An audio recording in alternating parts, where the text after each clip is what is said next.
The floorboards of the Iron Horse Saloon groaned under the weight of 50 men and the accumulated mud of a Wyoming spring that refused to settle into warmth. Evelyn Gray knew every creak in the wood, just as she knew which floorboards would catch the hem of her skirt if she did not lift her feet high enough. She moved through the thick haze of tobacco smoke and coal dust with a rhythm born of exhaustion and necessity, a heavy tray balanced on her left shoulder. Her arm throbbed with a dull, persistent ache, a reminder of the bruise blooming violet and angry beneath the faded calico fabric of her sleeve. But her face remained a mask of practiced indifference. To the miners, drifters, and cattle hands who crowded the tables, Evelyn was little more than a fixture of the room, as essential and overlooked as the erratic oil lamps flickering on the walls. She was 24 years old, though the harsh frontier wind and the relentless labor had etched a weariness into her features that made her seem older. Her hair, the color of dried wheat, was pulled back severely, though stray wisps escaped to stick to the perspiration on her neck. $2. That was the price of a bottle of the watered-down whiskey her step-uncle Silas Vane sold to the unsuspecting transients who passed through Bitter Creek. It was also, coincidentally, the exact sum Evelyn had managed to squirrel away in a hollowed-out space beneath the loose stone of the saloon's foundation over the last 3 years. $2 towards a freedom that cost hundreds. Evelyn set the tray down on a scarred oak table, dodging the grasping hand of a miner whose beard was matted with grime. "Watch your hands, Mr. Henderson," Evelyn said, her voice low and sharp, cutting through the din of a piano that had not been tuned since the railroad first laid tracks through the valley. "The coffee is hot, and I would hate to spill it on your lap." The table erupted in raucous laughter, and Henderson retracted his hand, holding it up in mock surrender. "You have got a tongue like a whip, Evie. Silas ought to charge extra for the sass." Silas Vane stood behind the polished mahogany of the bar, a throne from which he surveyed his kingdom of misery. He was a thick-set man with eyes like wet stones and hands that were quick to anger. He heard the comment and did not smile. He simply watched Evelyn, his gaze dropping to the sleeve, covering her bruised arm, a silent promise of what awaited her if she caused a scene that drove away paying customers. Evelyn turned away, navigating the labyrinth of chairs back towards the kitchen. The air in the saloon was stifling, heavy with the scent of unwashed bodies, stale beer, and the copper tang of chewing tobacco. She pushed through the swinging doors into the relative quiet of the back room, where the heat from the cast-iron stove was suffocating, but the air was clean of men's leering stares. She leaned against the rough-hewn table, closing her eyes for a brief second. 10 hours. She had been on her feet for 10 hours, and the night was only half over. Outside the back door, a low whine scratched at the silence. Evelyn's eyes snapped open, the hardness melting from her expression instantly. She moved to the pantry, checking to ensure Silas was still occupied at the bar, and grabbed a scrap of gristle and a hardened biscuit left over from the morning rush. Quietly, she unlatched the back door. The cold night air hit her like a physical blow, smelling of sagebrush and approaching snow. A scruffy three-legged dog hobbled out from the shadows of the woodpile, his tail thumping a frantic rhythm against the dirt. "Hush now, Buster," Evelyn whispered, crouching down. Her knees popped in protest, but she ignored the pain. She set the scraps down, watching the animal devour them with desperate gratitude. Gently, She ran her hand over the dog's matted fur, avoiding the jagged scar on his flank that matched the scars she carried on her spirit. "You and me both," she murmured, just trying to stay out of the cold. The door behind her creaked. Evelyn stood up instantly, her spine straightening into a rod of steel. She expected Silas. Instead, it was old Doc Miller, the town's physician and drunkard, stumbling out to relieve himself in the alley. He blinked at her, swaying slightly, his eyes unfocused. "Feeding the strays again, girl?" Miller slurred, leaning heavily against the doorframe. "Silas catches you wasting food, he will skin you." "It was garbage, Doc," Evelyn said softly. She moved to help him as he stumbled, guiding him back toward the warmth. "And you should be drinking water, not whiskey. Your cough sounds worse." The old man looked at her, a moment of clarity piercing his haze. "You have a good heart, Evelyn. Too good for this place. It will kill you if you let it." "It has not killed me yet," she replied, though the words felt hollow in her throat. She guided him back to his table in the corner, pouring him a cup of black coffee from the pot she kept warm near the stove. "Drink this. No charge." She returned to the floor, her mask back in place. The saloon door swung open again, but this time the wind that entered felt different. It was not just the cold. It was a silence that seemed to roll in with the newcomer, damping the noise of the room from the front to the back. Conversations faltered. The piano player missed a beat, then stopped altogether before nervously starting a quieter, less intrusive tune. Weston Cade ducked slightly to clear the doorframe. He was a mountain of a man, broad-shouldered, and leaning into the wind, even when he was indoors. He wore a duster coat, stained with the red clay of the high valleys, and a hat that had seen more rain and sun than most men saw in a lifetime. His boots were worn, the leather scuffed and cracking at the toes, indistinguishable from the footwear of any other drifter looking for work. But the men in the Iron Horse knew better. They knew the worn boots belonged to the man who owned the trembling earth beneath them. Weston Cade owned the Triple C Ranch, the silver mines to the north, and half the freight contracts that kept Bitter Creek alive. He was a man of silence, a widower who had buried his heart in the charred ruins of a home years ago and had since built an empire of solitude. He did not swagger. He walked with a predatory, efficient grace to a small table near the window, far from the bar and the piano. He sat with his back to the wall, his eyes scanning the room once before settling on the wood grain of the table. Silas Vane straightened up, wiping his hands on a rag, his obsequious smile appearing instantly. It was a rare sight to see Weston Cade in town, and an even rarer one to see him in a saloon. "Evelyn," Silas barked, snapping his fingers. "Mr. Cade, now." Evelyn felt a chill that had nothing to do with the drafty windows. She had heard the stories of Weston Cade. Everyone had. They said he was cold as the grave, that he drove his men hard and himself harder, that he had more money than God, but lived like a monk. She smoothed her apron, took a breath, and walked toward his table. She stopped 2 feet away, keeping her posture rigid. "What can I get you, sir?" Weston did not look up immediately. He was pulling a pair of leather gloves from his large, calloused hands. When he finally raised his head, Evelyn felt the air leave her lungs. His eyes were the color of storm clouds, gray and turbulent, framed by lines of exhaustion that mirrored her own. There was no lewdness in his gaze, no drunken appraisal of her figure.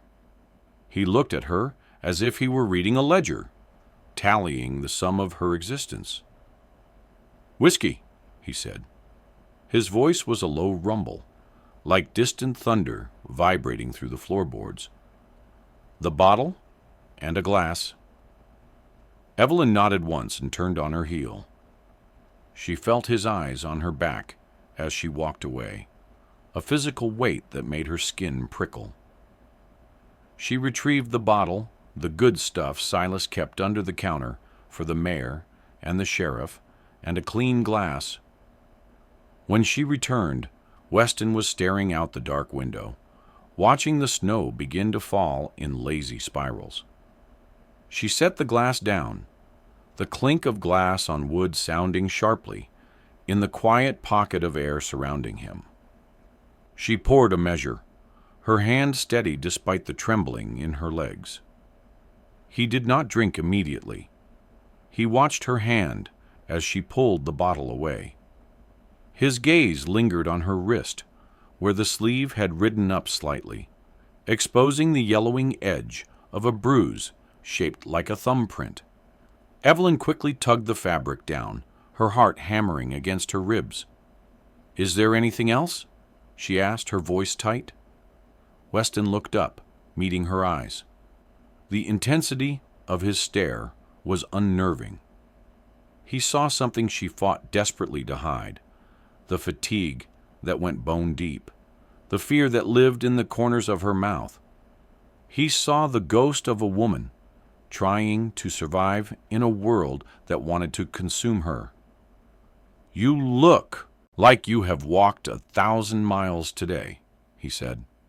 It was not a question, nor was it an insult. It was a statement of fact. Evelyn stiffened, her defense mechanism springing into place. "The floor is only 40 feet across, Mr. Cade. I just walk it back and forth a lot." A flicker of something that might have been amusement, or perhaps respect, passed through his eyes. He reached into his vest pocket and pulled out a silver dollar. He slid it across the table.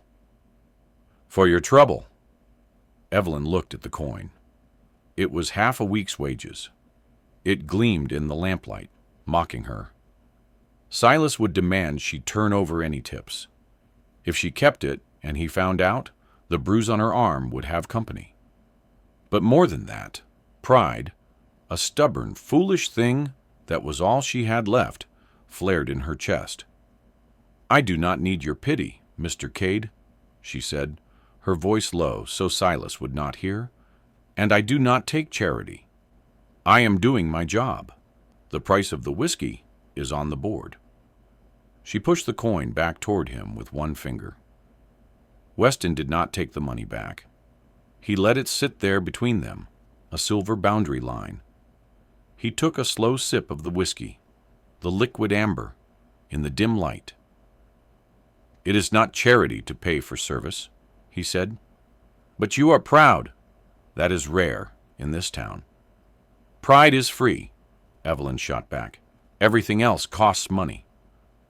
Weston set the glass down. He leaned back in his chair, the wood groaning under his shifting weight.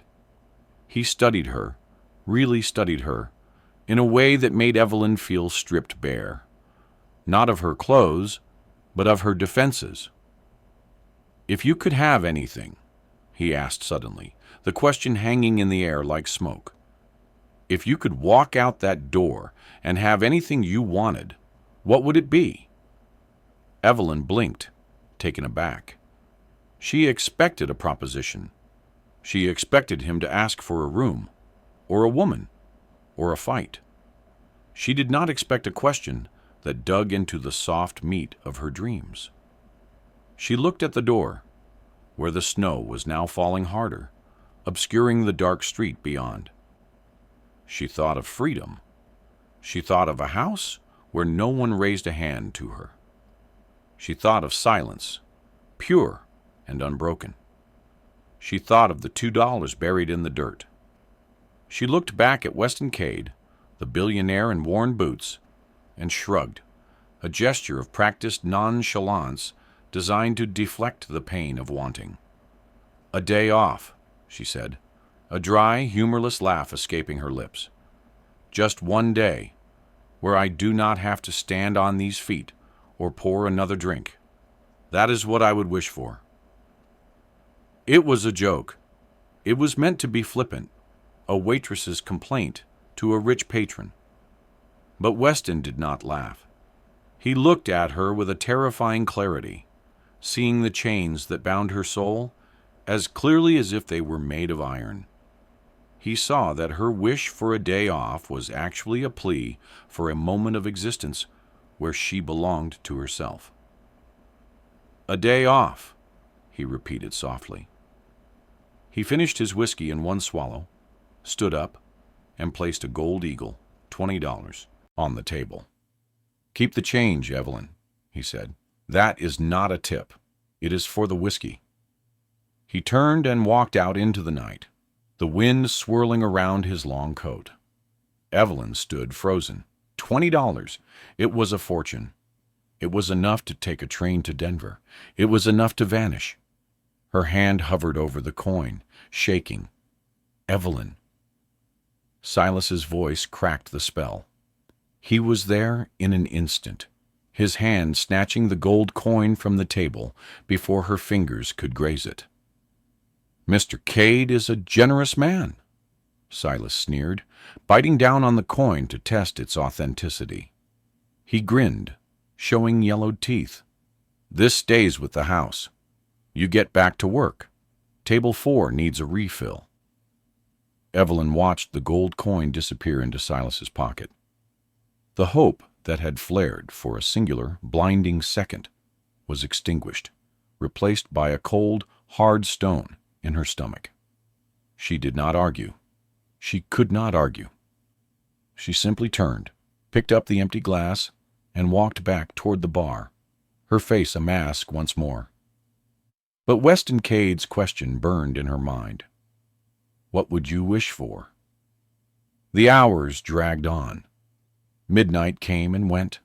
The crowd began to thin, the miners stumbling out into the snow to their shanties, the music dying down to a sporadic plinking of keys. By 2 a.m, only a few stragglers remained. Silas was drunk on his own supply, his face flushed and sweaty. Sitting with him at the main table was a trader named Gorski, a man with greasy hair and a reputation for violence that spanned 3 territories. Gorski traded in furs and flesh, and he had been watching Evelyn all night with predatory intent. Evelyn was wiping down the bar, her back to them, praying for the night to end. Her legs felt like lead, her head pounded. "Hey, girl," Silas called out, his words slurring together. "Come over here. Mr. Gorski wants some company." Evelyn froze. "I'm cleaning up, Silas. The sign is flipped. We are closed."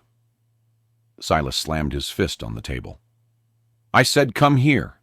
You do not tell me when we are closed. You work until I say you are done." Evelyn turned slowly. Gorski was grinning, leaning back in his chair with his legs spread wide. He held up a bottle. "Just a drink, sweetheart. Just a little drink to warm a cold night." "I am tired," Evelyn said, her voice trembling slightly despite her best efforts. "I have work to do in the back." Silas stood up, the chair scraping loudly against the floor. He crossed the room in 3 heavy strides. Before Evelyn could react, he grabbed her upper arm, his fingers digging into the fresh bruise he had put there 2 days ago.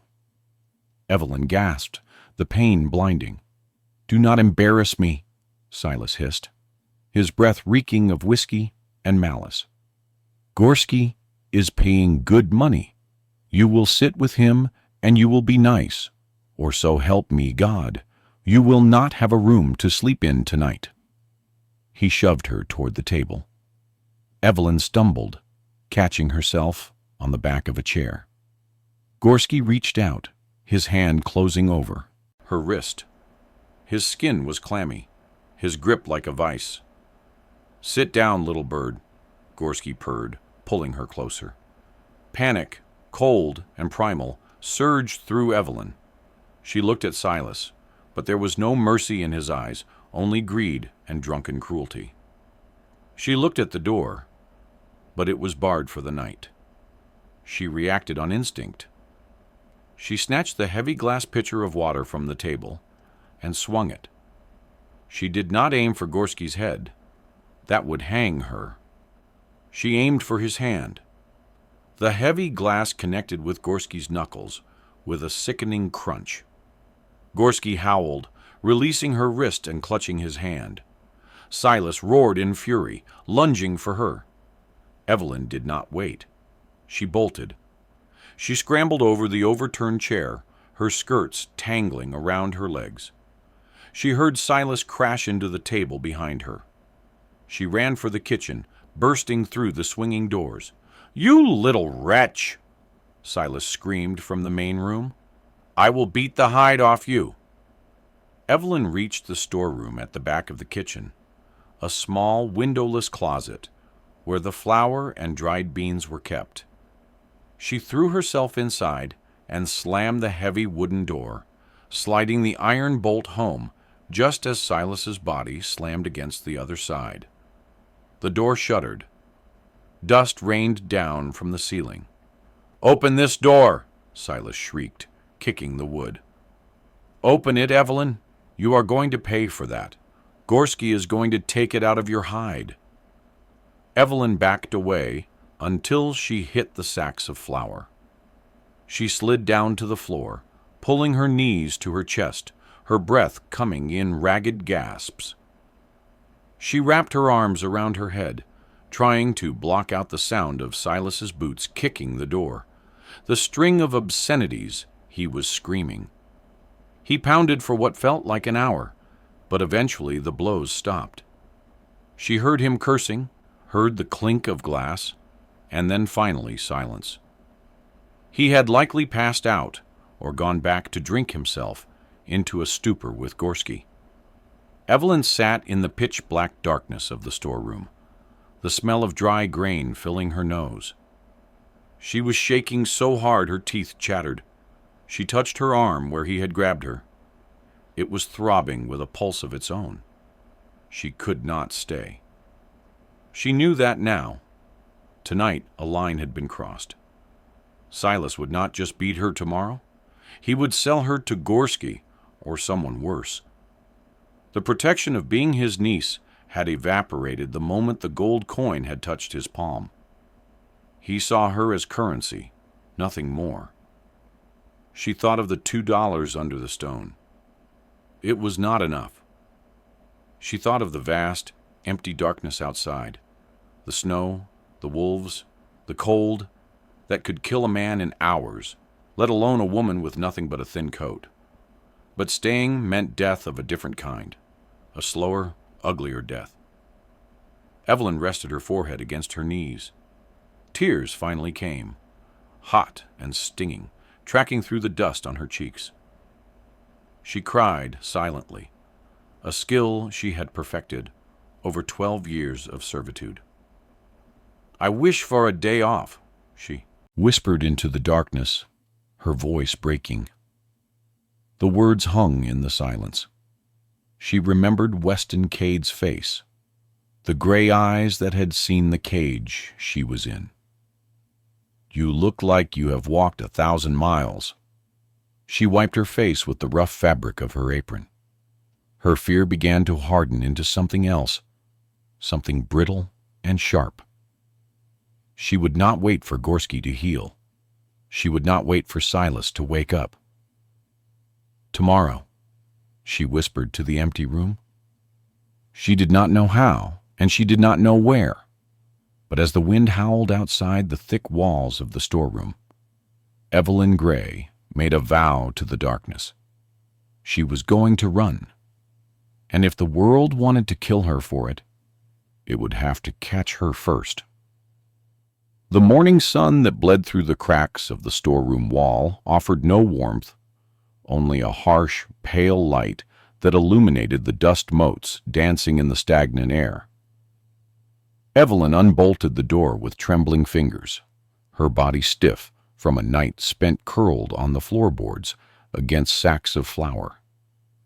She stepped out into the kitchen, bracing herself for a blow that did not come immediately. The saloon was silent, save for the rhythmic, wet snoring of Silas Vane, who lay passed out on a bench in the main room, an empty bottle clutched loosely in his hand. The air smelled of stale beer and the acrid remnant of the previous night's violence. Evelyn moved like a phantom, her feet making no sound as she started the fire in the stove and set the coffee to boil. Her cheek throbbed where she had pressed it against her knees for hours, and the bruise on her arm from Silas's grip had deepened to a sickening purple. She worked through the morning rush on autopilot.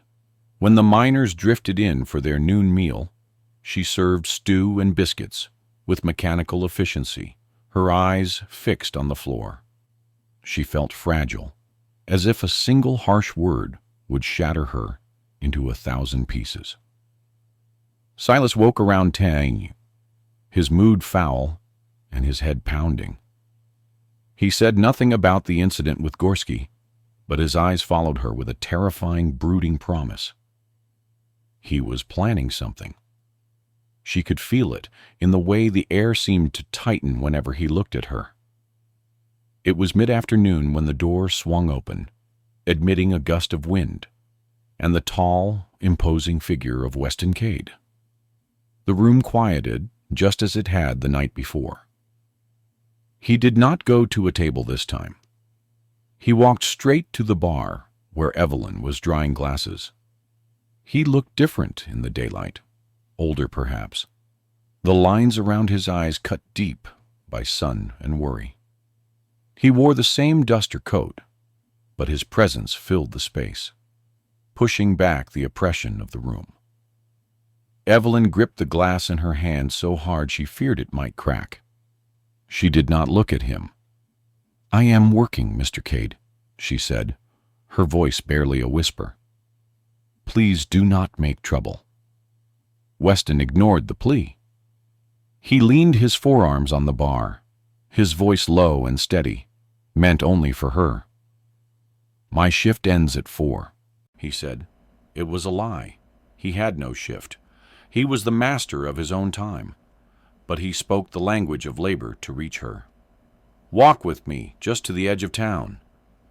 Evelyn shook her head, a frantic, jerky motion. "I cannot. You do not understand. If he sees me leaving with you, he is watching." "I know," Weston interrupted, his eyes flicking briefly to where Silas sat counting inventory. "But he is a coward. He will not stop you if you walk out the front door with a customer." Evelyn looked up at him then. Her blue eyes were rimmed with red, wide with fear. "And then what? I walk back in and I pay for it. You go back to your ranch, Mr. Cade. I have to live here. I have." Weston held her gaze for a long moment. He seemed to be searching for something in her face, measuring her resolve against her terror. He slowly reached into his coat pocket and pulled out a folded piece of paper. He slid it across the polished wood of the bar beneath her hand. "Check the alley behind the livery stable," he murmured. Before she could respond, before she could push the paper back, he turned and walked out. He did not order a drink. He did not look back. Evelyn waited until Silas went into the cellar to fetch a fresh keg before she dared to unfold the paper. The handwriting was jagged and heavy, written with a dull pencil. "You do not need to stay here." That was all it said. 5 words that struck her chest like a hammer. She shoved the note into her apron pocket, her heart racing. She told herself to ignore it. She told herself it was a trick or a kindness she could not afford. Hope was a dangerous thing in Bitter Creek. It got you hurt. It got you killed. But as the afternoon wore on, the note seemed to burn against her hip. At 5 a.m., Silas emerged from the office. He looked sober now, which was infinitely worse than when he was drunk. When he was drunk, he was clumsy. When he was sober, he was cruel, with precision. He cornered her near the swinging kitchen doors. "I spoke to Gorski," Silas said, his voice devoid of inflection. "He is willing to overlook the damage to his hand. He is a forgiving man." Evelyn felt a cold dread pool in her stomach. "That is good," she managed to say. "He is leaving for the Dakotas in 2 days," Silas continued, stepping closer until she could smell the tobacco on his breath. "He needs a cook, a companion. I sold your debt to him, Evelyn. $500. You leave with him on Friday." The world tilted on its axis. The noise of the saloon, the clinking glasses, the low murmur of conversation faded into a dull roar. You cannot," she stammered, backing away until her spine hit the wall. "I am your family." "You are a burden," Silas roared, his composure snapping. He grabbed her by the shoulders and shook her, her head snapping back. "I have fed you and clothed you for 12 years. You are an investment, and it is time to cash out. You are going with Gorski, and if you fight him again, I will hold you down while he teaches you your place." He shoved her hard. Evelyn stumbled, falling to her knees on the sawdust-covered floor. The saloon went silent. Men looked over, some with pity, most with indifference. No one moved to help her. No one ever did. Silas spat on the floor near her hand. "Get back to work! You have 2 days left to earn your keep." Evelyn stood up slowly.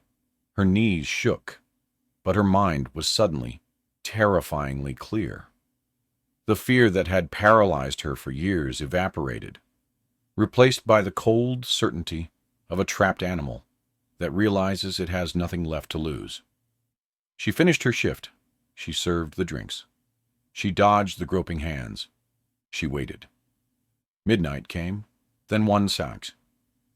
Silas locked the front door and went upstairs to his room, satisfied that his property was secured. He did not bother to lock the storeroom. He assumed she was too broken to run. Evelyn went to her room. She did not sleep. She lifted the loose stone in the corner and retrieved her 2 alls. She wrapped her mother's silver locket, the only thing she had left from her life before, in a handkerchief. She put on her thickest wool stockings and her coat, which was threadbare at the elbows. She slipped out the back door into the biting wind. The town was asleep, a collection of dark shapes against the starry sky. She ran.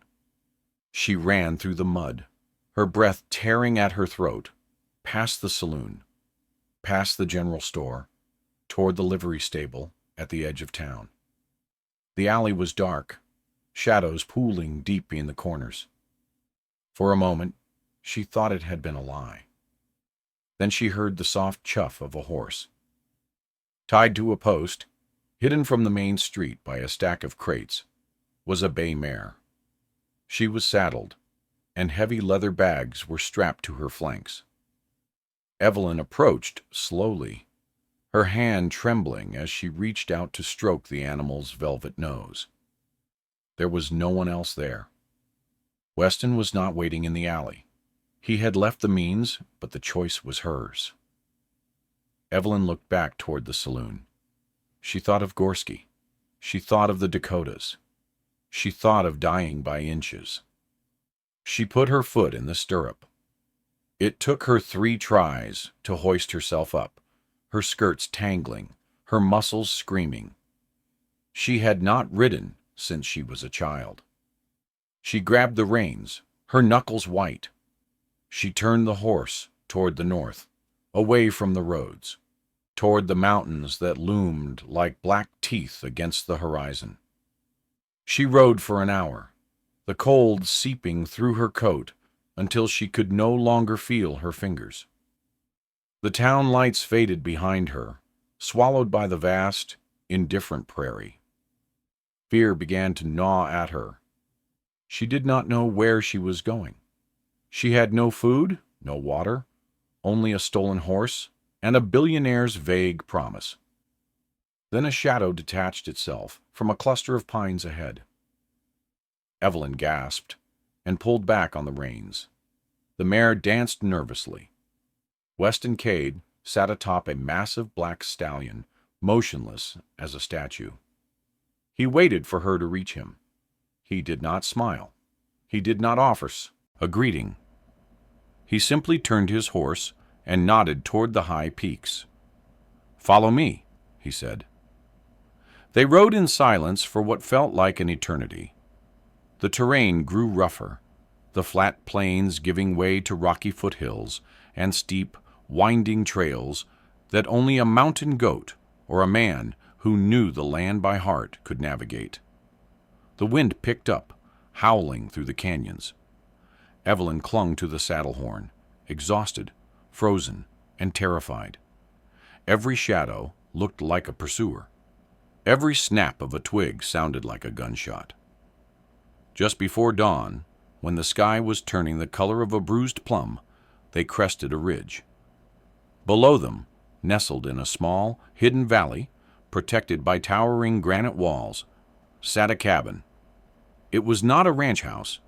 It was a rough-hewn structure of timber and stone, squat and sturdy, with smoke curling lazily from the chimney. It looked lonely. It looked safe. Weston dismounted and walked over to her horse. He reached up, his large hands grasping her waist. "I have got you," he said. "Let go." Evelyn released the saddle horn and practically fell into his arms. Her legs refused to hold her. For a moment, she was pressed against his chest, the scent of pine, leather, and horse overwhelming her senses.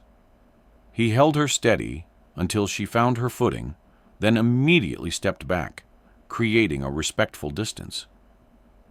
"Inside, it is warm," he said, leading the horses toward a small lean-to barn. Evelyn stumbled into the cabin. It was stark. There were no curtains on the windows, no rugs on the floor.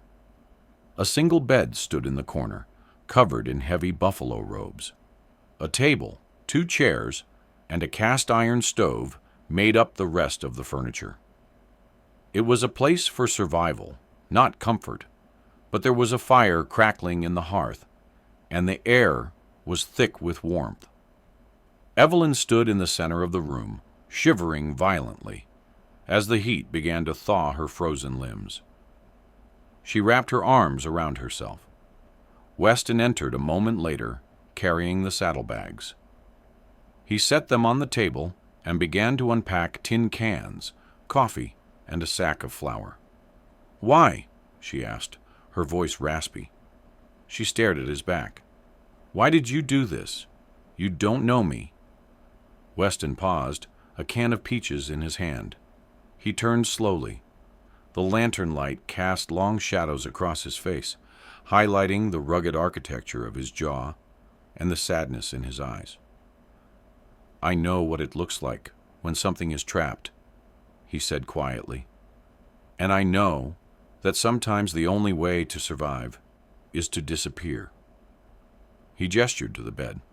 "Sleep. I will take the floor. You are safe here, Evelyn. No one knows about this place, not even my foreman." Evelyn wanted to ask more. She wanted to ask what he expected in return. Rich men did not give things away for free. She had learned that lesson in the hardest way possible, but exhaustion pulled at her like a tide. She sat on the edge of the bed, still in her coat, and collapsed. The days that followed were a strange, quiet blur. Weston was a man of few words and constant motion. He was up before dawn, chopping wood with a rhythmic, brutal efficiency that echoed off the canyon walls. He hunted in the afternoons, returning with rabbits or venison that he dressed and cooked himself. He gave her space, He never touched her. He never crowded her when they ate at the small table. He kept his eyes on his plate or looked out the window at the gathering clouds. It was a respectful distance, but it unnerved her. She was used to men who demanded, who took, who encroached. Weston's silence felt like a loaded gun waiting to go off. Evelyn tried to make herself useful. She swept the floor with a makeshift broom of twigs. She mended a tear in his coat.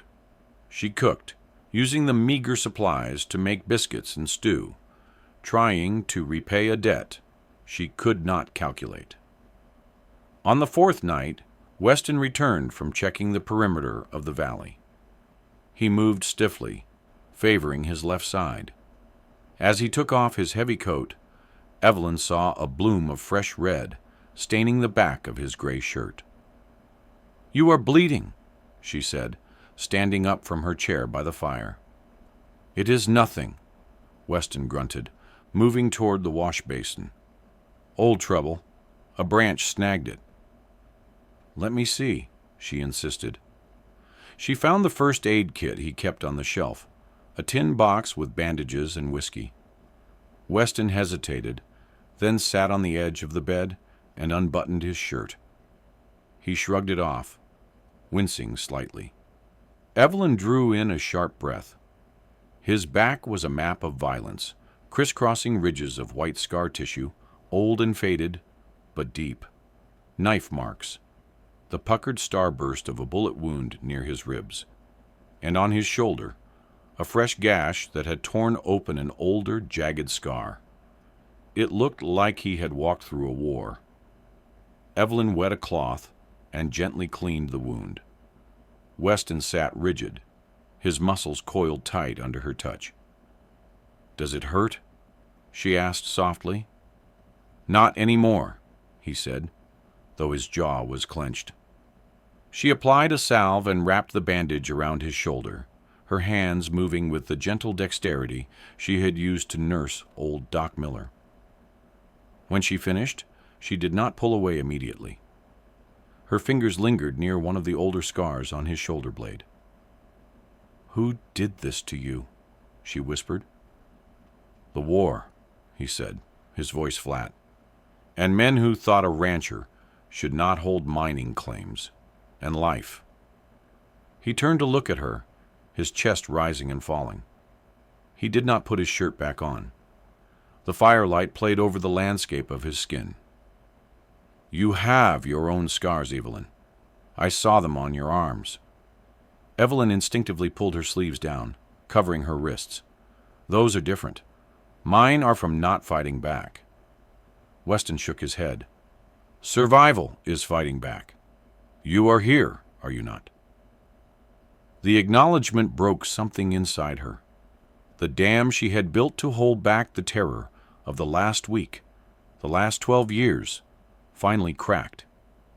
She sat down on the chair opposite him, her hands clasping and unclasping in her lap. "My parents died of cholera when I was 10, she said, the words tumbling out. "We were crossing the plains. My uncle, my step-uncle, Silas, he took me in. Not because he wanted me, because my father had a little money saved." She stared into the fire. "He spent it all in a year. Then he realized I could work. When I was 12, he told the saloon owner. I was older. He sold my childhood to pay his bar tab. I have never slept in a room with a lock on the door until I came here." She looked up at Weston, tears streaming down her face, hot and fast. "I am afraid, Weston. I am so afraid he will come. He is powerful. He knows people. If he finds me—" Weston listened without interrupting. He did not offer platitudes. He did not tell her it would be fine. He simply bore witness to her pain. He stood up and walked over to where she sat, trembling. Evelyn flinched, expecting a hand, a grab, a demand for payment for his protection. Weston stopped. He reached for the heavy wool blanket draped over the end of the bed. Gently, with an infinite tenderness that seemed foreign to his scarred hands. He laid it over her shoulders. He tucked the ends around her, cocooning her against the cold and the fear.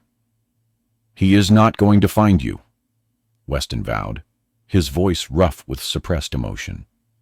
"And if he does, he will have to go through me. And I promise you, Evelyn, I am a much harder man to kill than he is." He did not hug her. He did not kiss her. He retreated to his side of the room, sitting on the floor with his back to the wall, watching the door as if he were a sentry guarding a queen. That night, the wind changed. The temperature plummeted, and the sky unleashed its burden. Snow began to fall, not the gentle flakes of the previous week, but a driving, blinding white sheet that hammered against the cabin walls. By morning, the windows were blocked by drifts. The world outside had vanished, reduced to a howling white void. They were trapped. The cabin felt smaller now. The air was charged with a different kind of electricity. It was no longer just the tension of strangers sharing a space. It was the thick, heavy atmosphere of two people stripped of their defenses, bound by secrets and proximity. Weston paced the small floor, his energy restless. Evelyn sat by the stove watching him. She caught him looking at her when he thought she was asleep. She felt his gaze like a physical touch, warm and heavy. The fear of Silas was fading, replaced by a new, confusing fear. She was afraid of the way her heart hammered when Weston walked past her. She was afraid of the way the room seemed to shrink until the only thing that existed was the heat of the fire and the man with a storm in his eyes. The blizzard howled outside, burying them deep in the mountains, sealing them in a world where only the two of them existed. The snow fell for 3 days without ceasing. It was a relentless, heavy white curtain that erased the world outside, sealing the cabin in a pocket of silence so profound it made the blood rushing in Evelyn's ears sound like a river. The drifts piled high against the windows, turning the light inside to a perpetual milky twilight. Time lost its shape. Morning bled into afternoon, and afternoon dissolved into night, marked only by the rhythm of the fire, needing more wood, and the ache of hunger in their bellies. The cabin, which had seemed merely small when they arrived, now felt intimate to the point of suffocation. There was nowhere to look that did not land on Weston. There was nowhere to step that did not bring her into his orbit. The cold was a living thing, seeping through the chinking in the logs, despite the roaring hearth. Evelyn, shivering violently even while sitting close to the stove, had finally surrendered her pride. She had taken Weston's heavy duster coat from the peg and wrapped herself in it. It was miles too big for her, the leather sleeves hanging past her hands, the hem pooling on the floor. It smelled of tobacco, sagebrush, and the musk of a man who spent his life in the wind. Weston did not comment when he saw her wearing it. He simply added another log to the fire and returned to his task of oiling his rifle. The rhythmic shuck-shuck of the cleaning cloth, the only sound in the room. But he watched her. Evelyn would wake in the middle of the night, curled in the corner on her pallet of blankets, and find him awake in the chair, his gaze fixed on her. It was not the predatory stare of the men in the saloon.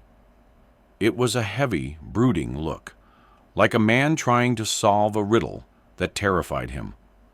By the 4th day, the confinement began to fray Evelyn's nerves. She felt exposed, stripped of the armor of her waitress apron and her sharp tongue. She was just a woman in a stolen coat, hiding in a rich man's cabin, waiting for the snow or her past to kill her. She was sweeping the floor for the third time that morning, the motion jerky and agitated, when she felt his eyes on her again. She stopped and spun around. "Stop looking at me," she snapped. The sudden noise was startling in the quiet room. Weston looked up from the whittling knife in his hand. "I am just looking, Evelyn."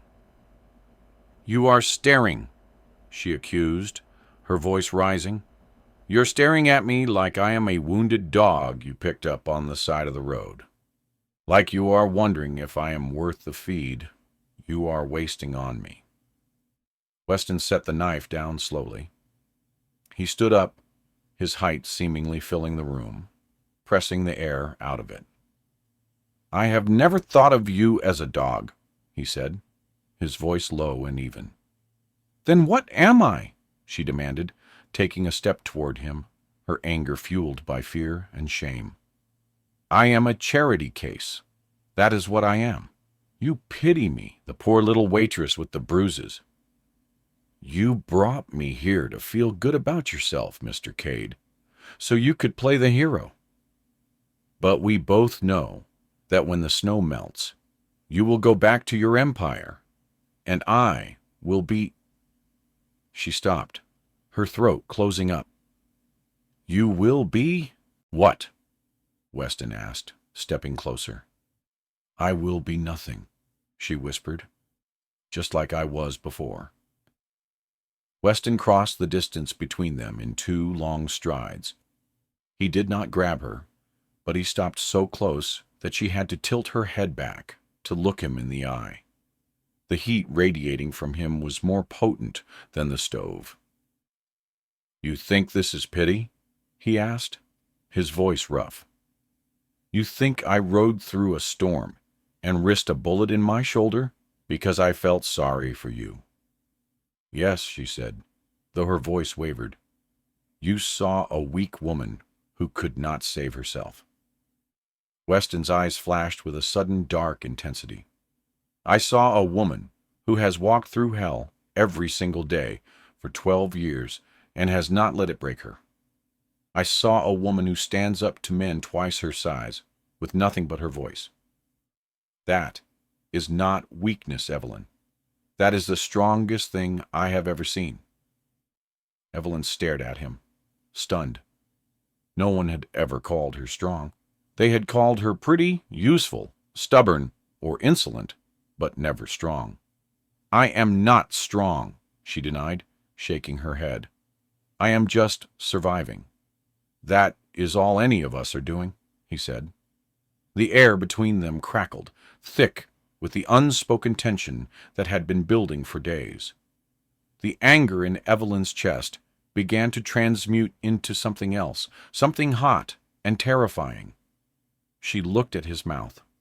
She saw the pulse beating in his throat. Weston raised his hand. For a moment, she thought he might strike her, flinching instinctively. But his hand moved slowly, his rough palm cupping her cheek, his thumb brushing away a tear she had not realized was falling. "You are not a charity case, Evelyn," he murmured.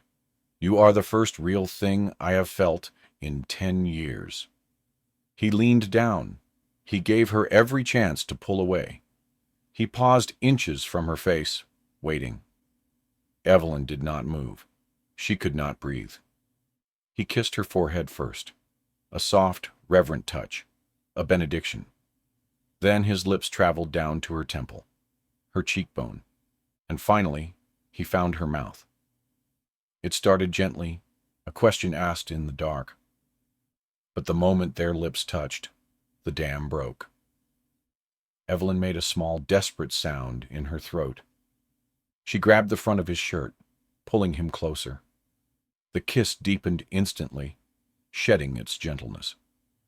It became hungry, frantic, a collision of 2 starving souls who had forgotten the taste of sustenance.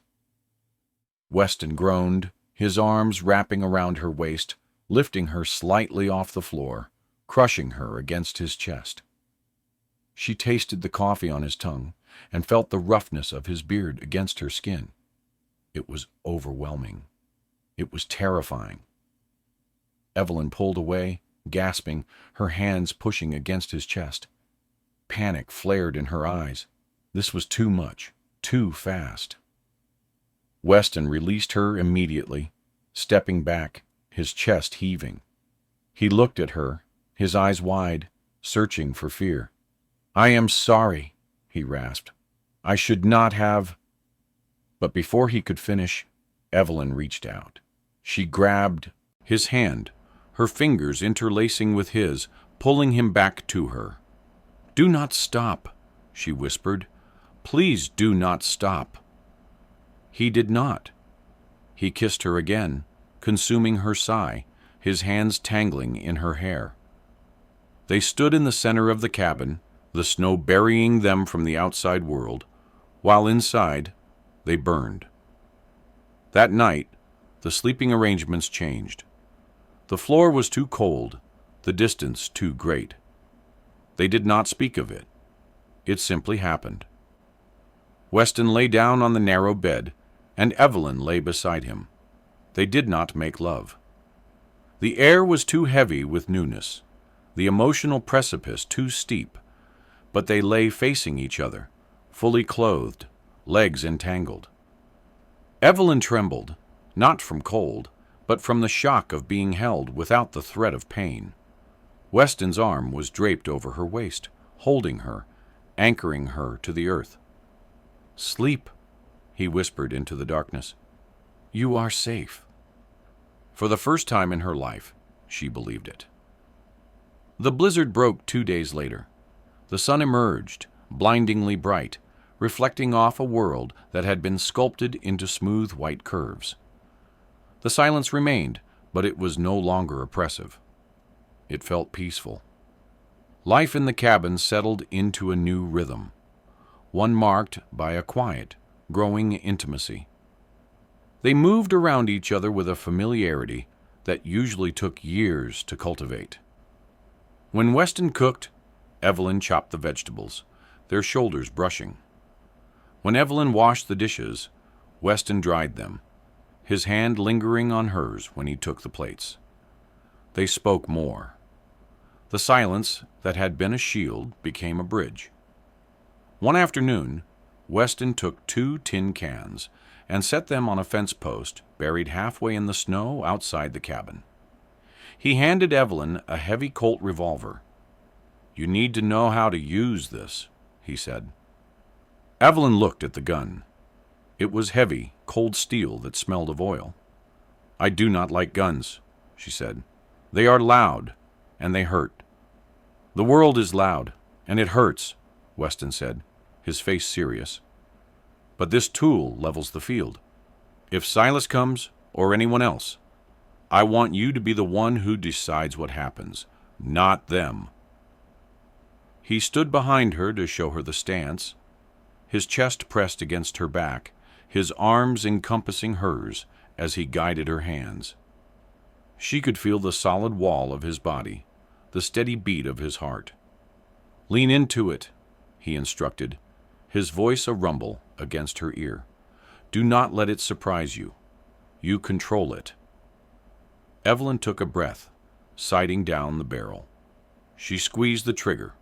The gun bucked in her hand, the roar deafening in the crisp air.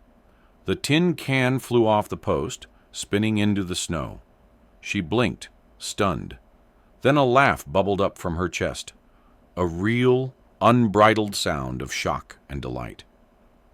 "I hit it!" she cried, turning to look at him.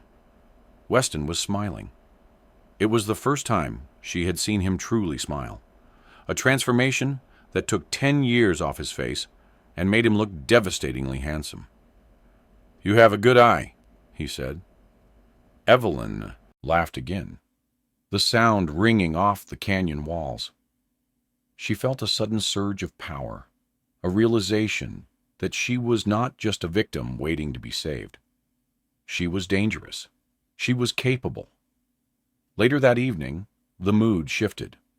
They sat by the fire, Evelyn mending a tear in his shirt, while he cleaned the gun she had used. The wind had picked up again, rattling the door in its frame. Evelyn looked at Weston, watching the firelight play across his scars. "You never talk about them," she said softly. Weston did not look up. "About who?" "Your family. The town says, they say you have a tragedy that made you rich, that you built the empire to forget." Weston's hand stilled on the gun. He sat in silence for a long time, staring into the flames. When he finally spoke, his voice was hollow, stripped of all defense.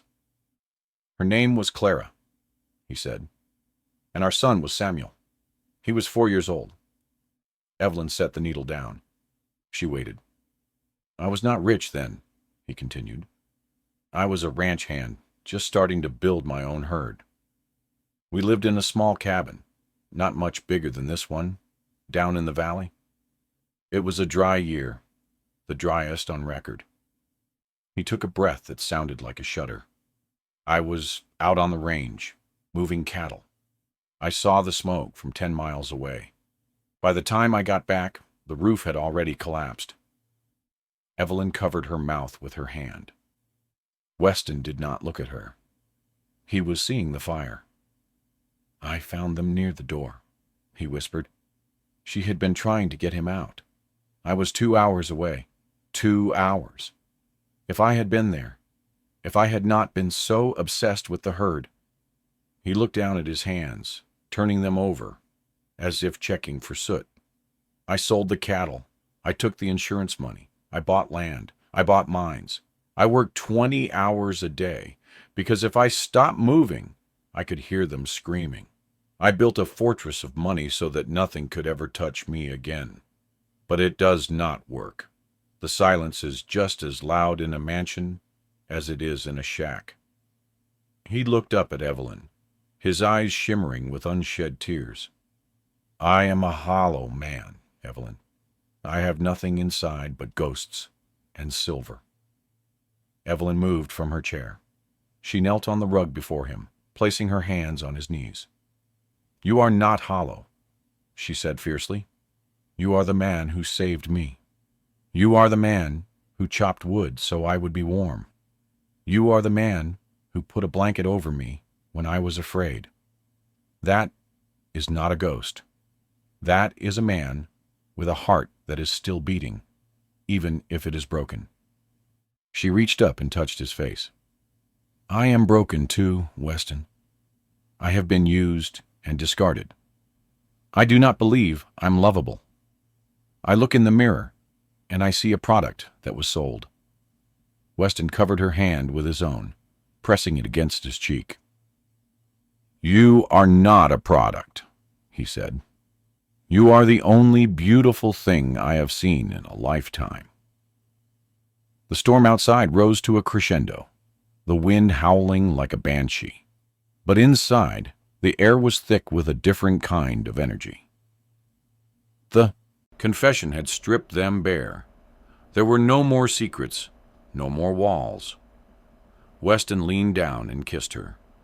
This time, there was no hesitation. There was only a desperate, consuming need to be close, to erase the past with the friction of the present. He pulled her up from the floor, his hands spanning her waist. He kissed her neck, her throat, the hollow of her collarbone. Evelyn's head fell back, her hands gripping his shoulders. "Weston," she breathed. He lifted her, carrying her a few steps to the bed. He laid her down on the buffalo robes, his body covering hers, shielding her, claiming her. He paused, hovering over her, his weight supported on his elbows. He looked down at her, his eyes searching her face for any sign of hesitation. "Evelyn," he rasped, "I have not. I have been alone a long time. I do not want to hurt you." Evelyn reached up, tracing the line of his jaw. She saw the restraint in him, the terrifying power he was holding back for her sake. She thought of the men in the saloon, the grabby hands, the assumed entitlement. Weston was asking. He was waiting. She looked into his storm-gray eyes and saw the hunger there, mirroring her own. "You do not have to be gentle," she whispered, her voice steady. "I am not made of glass. I want you to feel this. I want to feel you." Weston groaned, a low sound deep in his chest. He lowered his forehead to rest against hers. "But I want to be," he said. "I want to be gentle because you deserve it. I want to worship you, Evelyn, not take from you." He kissed her then, slow and deep. His hands moved over her, unbuttoning the high collar of her dress, peeling away the layers of wool and linen until skin met skin. When he entered her, it was not with the violence she had feared from men, nor the roughness of the frontier.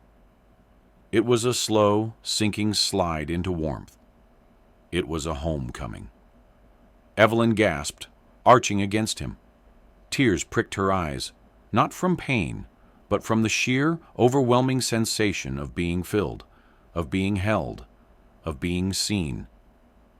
They moved together in the firelight, a rhythm as old as the mountains outside. It was slow, agonizingly sweet, and full of a desperate emotion that made her chest ache. Every touch was a promise. Every kiss was a vow. Weston moved with a controlled intensity, watching her face, drinking in her expressions, as if he were memorizing her. When the end came, it was not an explosion, but a shattering. Evelyn felt herself crack open, the walls she had built around her heart crumbling into dust. She cried out his name, clinging to him as the world narrowed down to the heat of his body and the beat of his heart against hers. Weston collapsed against her, burying his face in the crook of her neck, his breathing ragged. He held her tight, as if he feared the wind might snatch her away if he let go.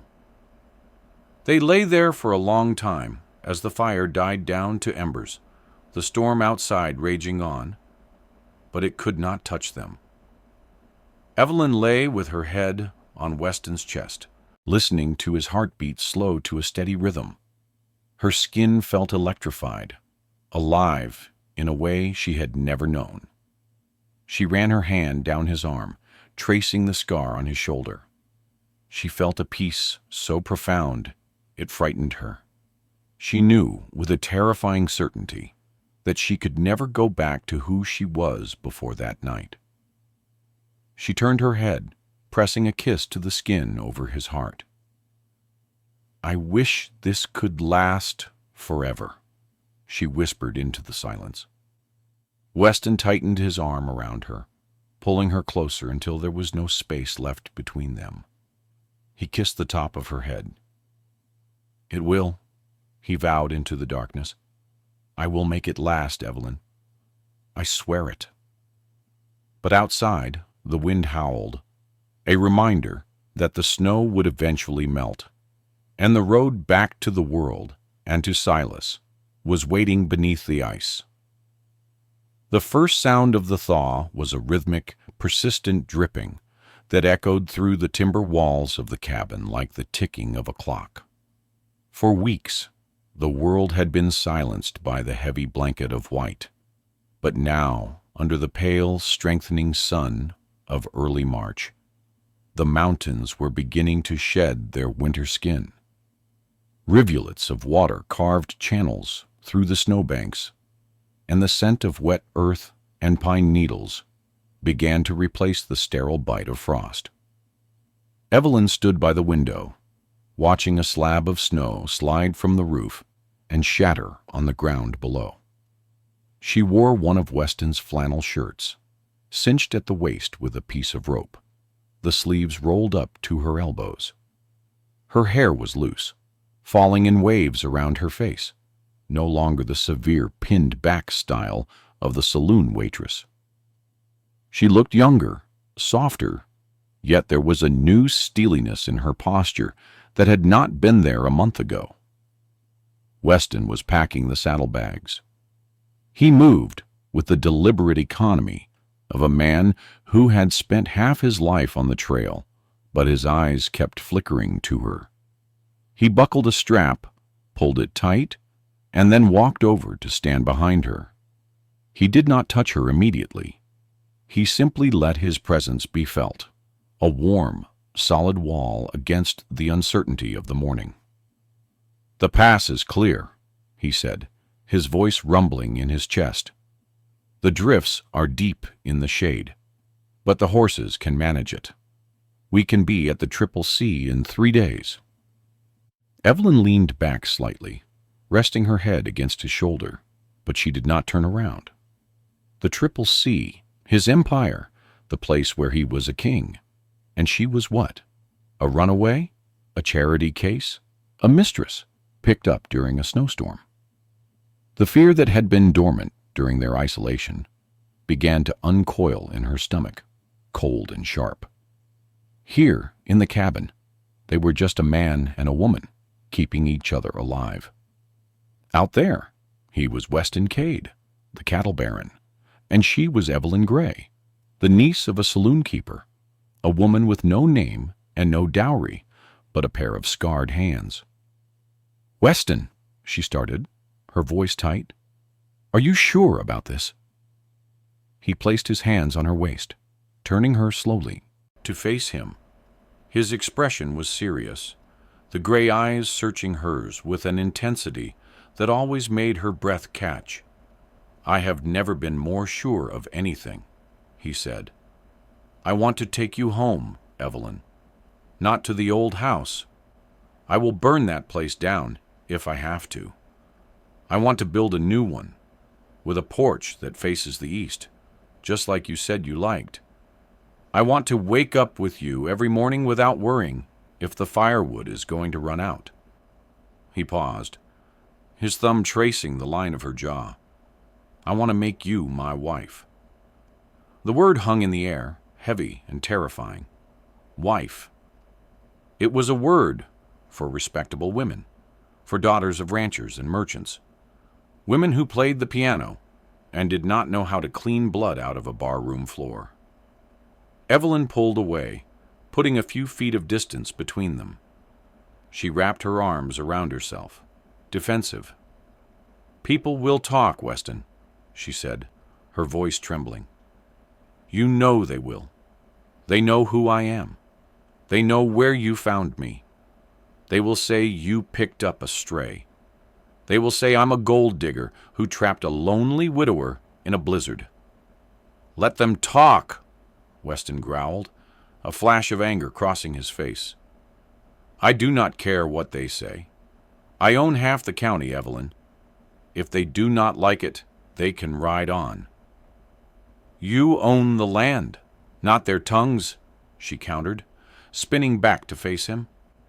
"And what happens when the snow melts in your head, too? What happens when we walk into a church or a bank and you see the way they look at me? You might regret this. You might regret me." Weston crossed the room in a single stride. He grabbed her shoulders, his grip firm, shaking her slightly. "Look at me." She forced herself to meet his gaze. "I am not a boy," he said, his voice fierce. "I do not make promises I cannot keep, and I do not change my mind because of the whispers of fools. You saved me, Evelyn. In this cabin, you brought me back to life. I am not leaving that behind. I am not leaving you behind." He lowered his voice, the anger bleeding away into desperation. "Do not ask me to go back to being alone. Please." The vulnerability in his eyes broke her resistance. She saw the man who had wept for his dead son, the man who had held her through the nightmares. She realized that he was just as afraid as she was, not of society, but of the silence waiting for him if she refused. Evelyn let out a shaky breath and nodded. "Okay, we will go." Weston exhaled, pulling her into his chest. He kissed the top of her head, holding her tight. "It will be all right," he promised. "You will see." They rode out an hour later, leaving the cabin behind. As they crested the ridge, Evelyn looked back at the small structure nestled in the valley. It looked lonely and insignificant against the vastness of the Rockies, but it held the only true happiness she had ever known. She felt a pang of grief as the trees swallowed it from view, a sense of foreboding that the safety they had found there could not be. Transported down the mountain. The journey east was treacherous. The mud was thick, sucking at the horses' hooves, and the rivers were swollen with meltwater, roaring brown and angry in their banks. They camped the first night under a shelf of rock, huddling together for warmth as the temperature plunged. By the second day, the landscape began to flatten. The towering pines gave way to scrub oak and sagebrush, and the air grew heavier, thicker. They were descending into the world of men. Weston remained vigilant. He rode with his Winchester rifle across his saddle, his eyes scanning the horizon. He knew Silas Vane. He knew the man was petty and vindictive, but he did not know the extent of the poison Silas had spread. In the town of Bitter Creek, Silas had been busy. He had gone to the sheriff, painting a picture of a hysterical, thieving girl who had stolen his life savings and vanished. He claimed she was mentally unstable, dangerous to herself and others. But Silas knew the law moved slowly, so he had also gone to the seedier establishments on the edge of the territory. He had posted a reward, $500 for the return of his niece, no questions asked. $500 was a fortune. It was enough to make bad men do terrible things. It was mid-afternoon on the third day when they reached the crossing at Red Rock Canyon. The trail narrowed here, winding between towering sandstone pillars that glowed like rust in the sunlight. It was a natural choke point, a place where the shadows stretched long and deep, even at high noon. Weston slowed his stallion, his hand drifting to the rifle.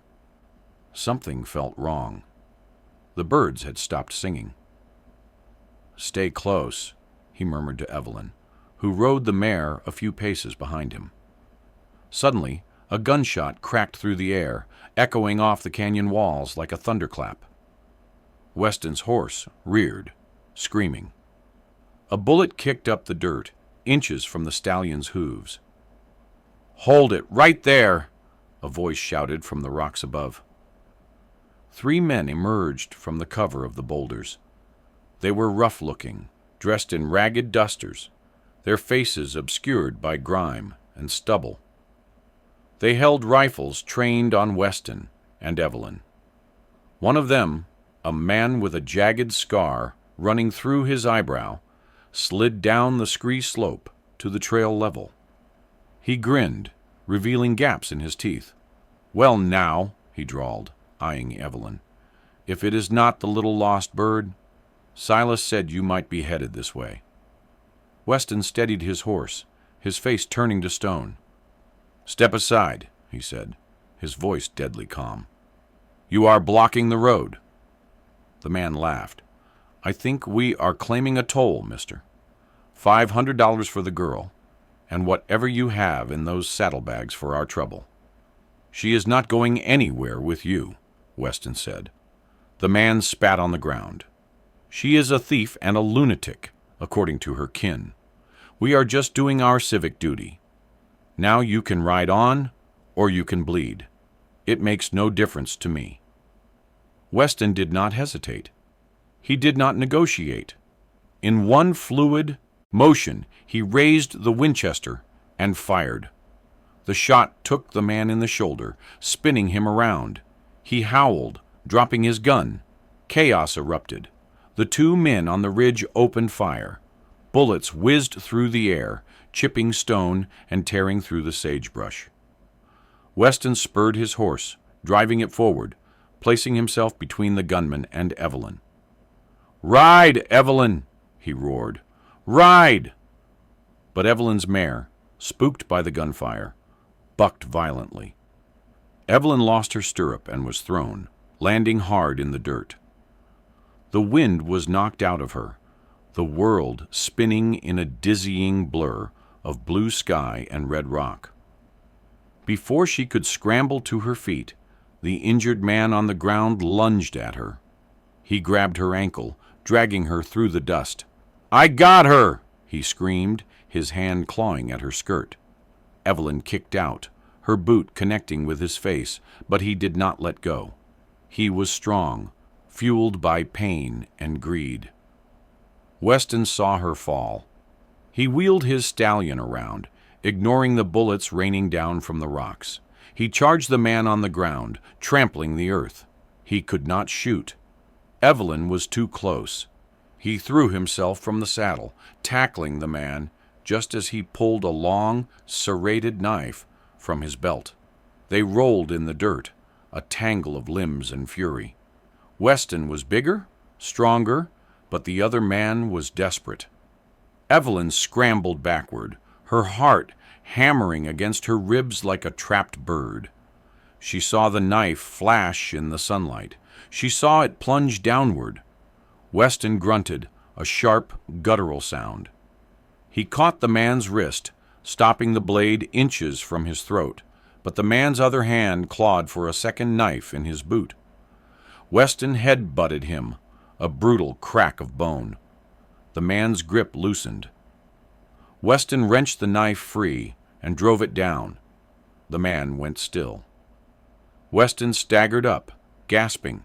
His coat was torn, and blood was blooming rapidly on his left side, dark and wet against the gray fabric. "Weston!" Evelyn screamed. Behind him, the two men on the ridge were scrambling down, sensing an advantage now that the big man was wounded. "Get the horse!" one shouted. "Finish him!" Weston swayed, his hand pressing against his side. He reached for his fallen rifle, but it was 10 feet away. Evelyn saw the men coming. She saw Weston falter. And in that moment, the terror that had defined her life, the terror of Silas, of Gorski, of the saloon, evaporated. It was replaced by a cold, white rage. She dove for the saddlebag on her mare, which was dancing nervously nearby. Her fingers fumbled with the leather straps, tearing a nail, but she ripped the flap open. She pulled out the heavy Colt revolver Weston had taught her to use. The first man reached the bottom of the slope, raising his shotgun. He was aiming at Weston's back. Evelyn did not think. She did not hesitate. She planted her feet in the dust, raised the heavy iron with both hands, and pulled the hammer back. "Hey!" she screamed. The man turned. Evelyn fired. The recoil jarred her shoulders, but her aim was true. The bullet struck the dirt right at the man's feet, spraying gravel into his eyes. He yelped, stumbling back. She cocked the hammer again. Her hands were steady. "Leave him alone!" she shrieked, her voice echoing off the canyon walls. The second man hesitated. He looked at his fallen comrade, then at the woman standing in the road like an avenging angel, smoke curling from the barrel of the gun. He looked at Weston, who had regained his footing, and picked up his rifle, his face a mask of bloody determination. "This is not worth it!" the second man yelled. "Let's go!" They scrambled back up the rocks, slipping and cursing, disappearing over the ridge as fast as they had come. The silence that followed was deafening. Evelyn stood there, the gun still raised, her chest heaving. She waited until the sound of their retreating hoofbeats faded into nothing. Only then did she lower the weapon. She turned to Weston. He was leaning heavily against his horse, his face pale beneath the tan. Blood was dripping from the hem of his coat, staining the red dust a darker shade of crimson. Evelyn dropped the gun and ran to him. "Weston!" she sobbed, her hands hovering over his side, afraid to touch him. "You are hurt." "Oh God, you are hurt." It is not deep," he gasped, though his knees buckled. "Just a scratch." He slid down the side of the horse, sitting heavily in the dirt. Evelyn was on her knees instantly. She tore open his coat, ripping the buttons in her haste. The shirt underneath was soaked. "We need water," she said, her voice shaking. "We need to clean this." She helped him back onto his horse, though he groaned with the effort. She led the animals down the trail a mile to where the river bent around a grove of cottonwoods. It was sheltered there, hidden from the road. She helped him down and laid him on the soft grass near the water's edge.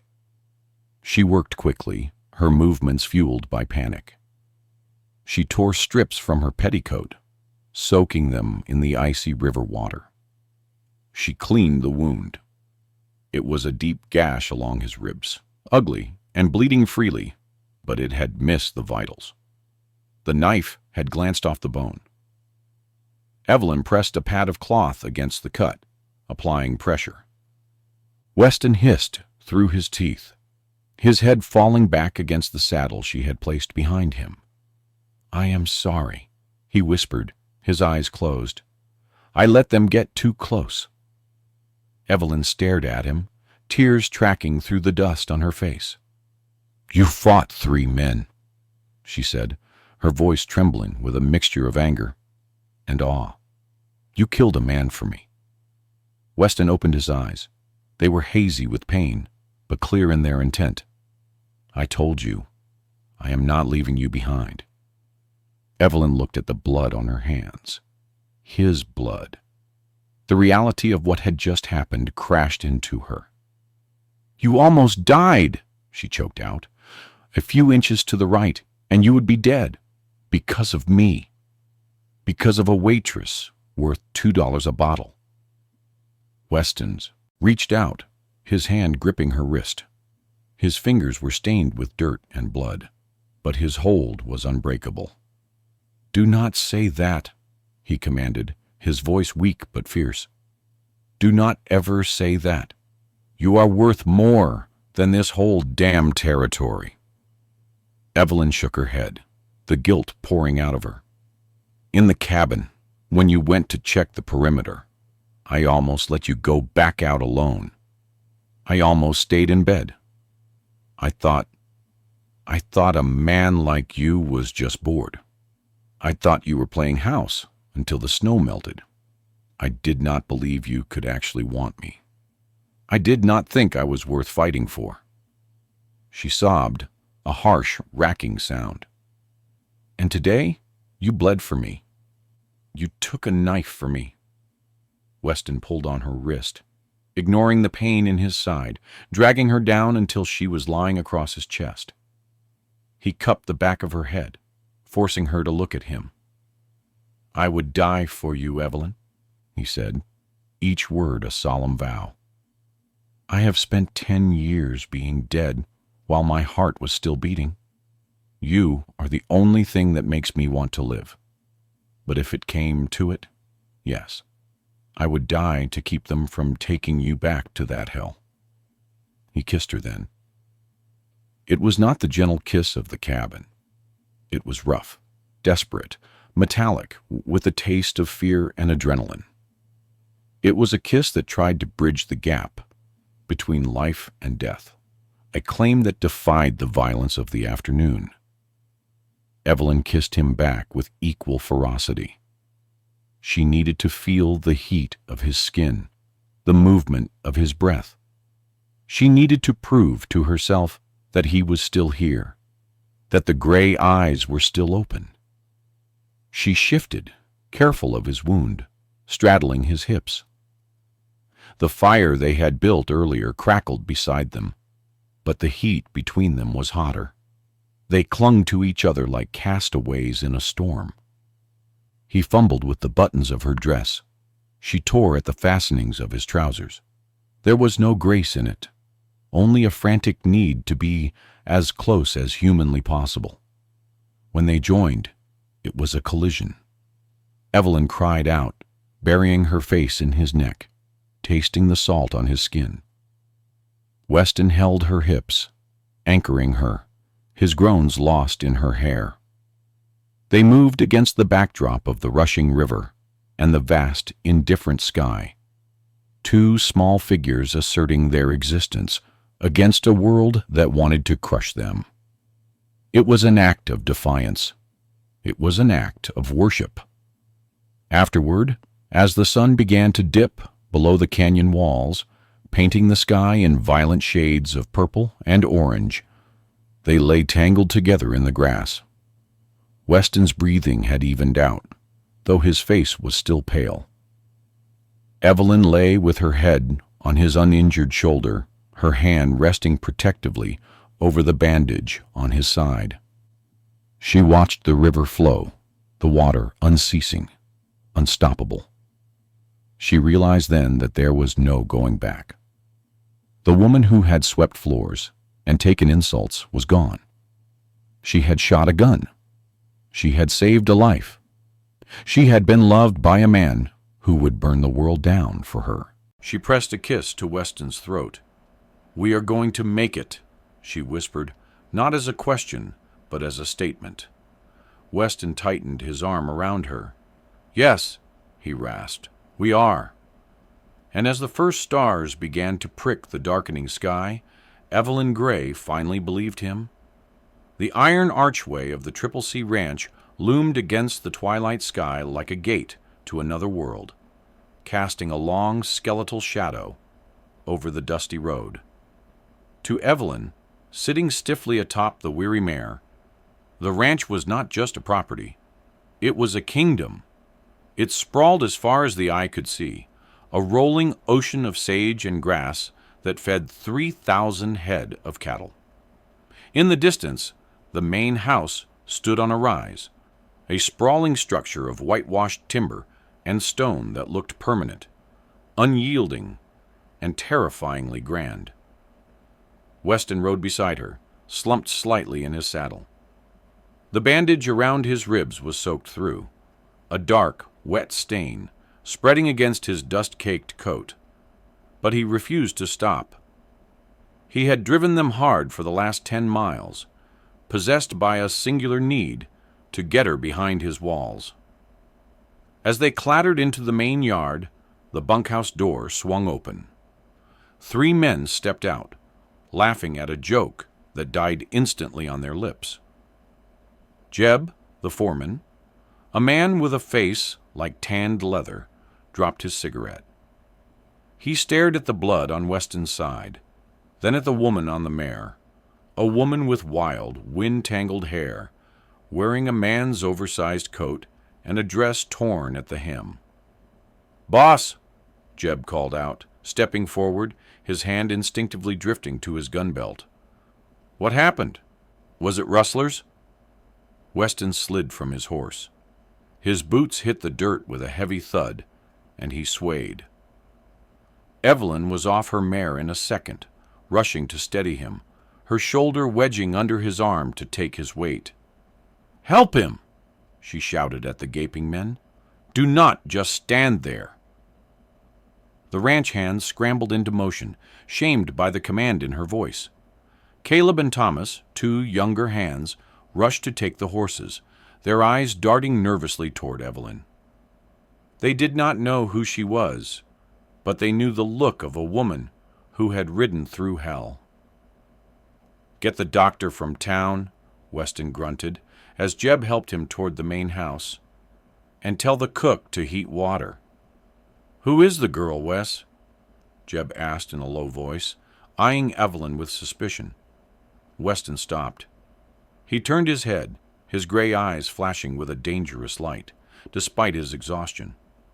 "Her name is Evelyn," he said, his voice carrying across the quiet yard. "And she is the reason I'm still breathing. You will treat her with the same respect you show me. Is that clear?" Jeb blinked, taken aback. "Yes, sir. Clear as glass." They entered the main house.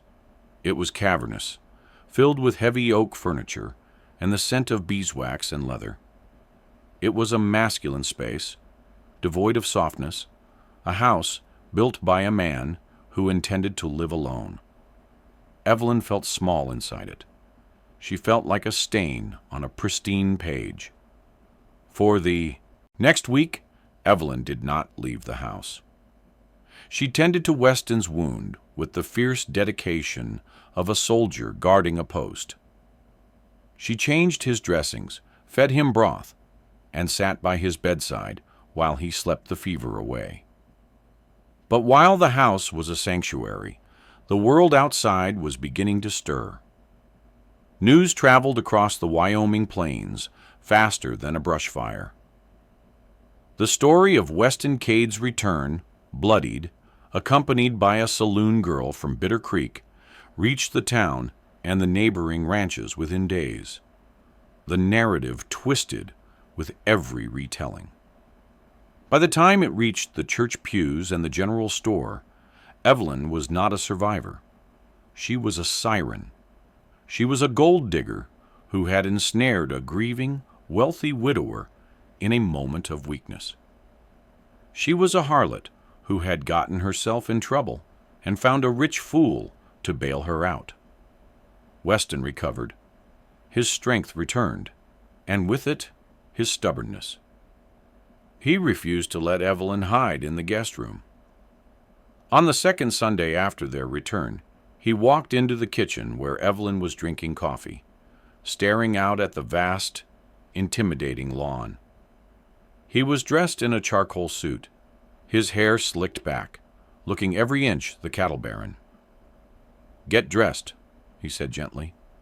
"We are going to church." Evelyn set her cup down, her hand trembling. "Weston, please, I cannot. You know what they are saying. I heard the maids whispering in the hallway." "I do not care what the maids whisper," Weston said, adjusting his cuffs. "I am not going to hide you in this house like a shameful secret. You are the woman I intend to marry. They need to see that." Evelyn felt a cold knot of dread in her stomach. Marry. He said it with such certainty, as if it were a simple business transaction and not a social scandal that could destroy him. She put on the dress he had ordered for her from the city, a modest blue silk that felt soft against her skin, but heavy with expectation. The ride to town was silent. When they pulled up to the white clapboard church, the bell was tolling, summoning the respectable families of the valley. As Weston helped her down from the carriage, the conversation in the churchyard ceased. 50 pairs of eyes turned toward them. The silence was thick, judgmental, and suffocating. Evelyn wanted to shrink, to dissolve into the dust, but Weston gripped her hand. He did not hold her elbow politely. He interlaced his fingers with hers, a public declaration of unity. "Head up," he whispered. "You have done nothing wrong." They walked up the steps. The crowd parted, not out of respect, but to avoid touching her. Evelyn felt their gazes crawling over her skin, the matrons with their pinched mouths, the ranchers with their skeptical frowns. They sat in Weston's usual pew near the front. Throughout the service, Evelyn stared at the hymn book, her knuckles white. She could feel the hostility pressing against her back. The sermon was about purity and the dangers of temptation, and every word felt like a stone thrown in her direction. Afterward, outside on the steps, the true trial began. Weston stopped to speak with the mayor, keeping Evelyn tucked firmly to his side. "Mayor," Weston said, his voice projecting, "I would like to introduce you to Miss Evelyn Gray, my intended." The mayor, a portly man who relied on Weston's campaign contributions, forced a tight smile. "Miss Gray, a pleasure. We were surprised to hear the news." Evelyn nodded, unable to speak. Behind them, a group of women stood in a tight circle. Among them was Mrs. Higgins, the wife of a rival rancher. a woman known for her piety and her vicious tongue. "Intended?" Mrs. Higgins scoffed, loud enough to be heard. "I suppose that is one word for it. Back in my day, we had other names for women who worked in saloons and rode off with men they hardly knew." The air froze. Weston stiffened, turning slowly, his face darkening with rage. Evelyn squeezed his hand, trying to stop him. She knew that if he fought a woman, he would look like a bully, but she also knew she could not stand there and let him be humiliated for her sake. She turned to Mrs. Higgins. "I may have worked in a saloon, Mrs. Higgins," Evelyn said, her voice shaking but clear. "But I earned every dime I made with honest labor. Can you say the same for the money your husband inherited?" Mrs. Higgins gasped, her face turning a blotchy red. "The audacity! To speak to me like that, you filth!" She stepped forward and spat. The glob of spittle landed on the hem of Evelyn's blue silk dress. The shock was absolute. For a heartbeat, no one moved. Then instinct took over. It was the instinct of the Bitter Creek Saloon, where a woman had to defend herself or be crushed. Evelyn's hand moved before she could think. Crack! The sound of the slap echoed across the churchyard. Mrs. Higgins stumbled back, clutching her cheek, her eyes wide with disbelief. Evelyn froze, her hand stinging. The silence that followed was not stunned. It was horrified. She had just slapped a respectable woman in front of the entire town. She had just confirmed every rumor, every lie, every whisper about her violent, low-born nature. Weston stepped between them instantly, shielding Evelyn with his body, his hand on his gun. "If anyone else has something to say," he snarled at the crowd, "say it to me." He grabbed Evelyn's arm and marched her to the carriage. They drove away in a cloud of dust, leaving the scandal erupting behind them like a volcano. Evelyn sat in the carriage, staring at her hands. The shame was a physical weight, crushing her chest. She had ruined it. She had proven them right. Weston did not speak until they were halfway home. "You should not have done that," he said quietly. "I know," Evelyn whispered, tears hot in her eyes. "I know. I am sorry. She spat on me." "I know." Weston sighed, rubbing his temple. "But now, they will never let you forget it." The fallout was immediate. 2 days later, Weston was summoned to the bank. He returned to the ranch hours later, his face gray and drawn. He went straight to his study and poured a drink. Evelyn found him there, staring at a ledger. "What happened?" she asked from the doorway. Weston looked up. "Mr. Thorne is concerned about the stability of the Triple C's partnerships. It seems Mr. Higgins has been rallying the other ranchers. They are threatening to pull out of the beef consortium if I do not reconsider my domestic arrangements." Evelyn felt the blood drain from her face. "They want you to leave me." "They want me to choose," Weston corrected. "They think I have gone soft. They think I'm thinking with something other than my head."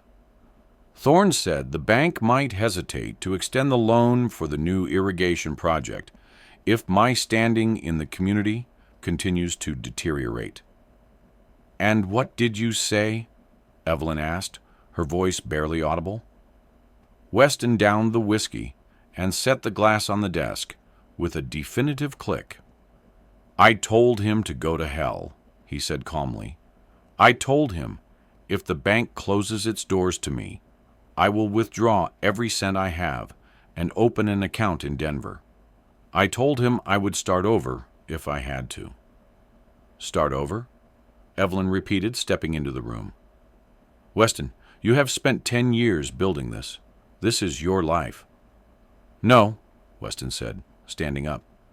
"This is my business. You are my life. There is a difference." He walked past her, brushing her arm. "I have to go check on the herd. We will talk at dinner." Evelyn stood in the silent study, surrounded by the leather-bound books and the heavy oak furniture that represented Weston's power. She looked at the ledger on the desk.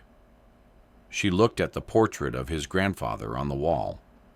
She realized then that love was not enough. Love could not stop a bank from foreclosing.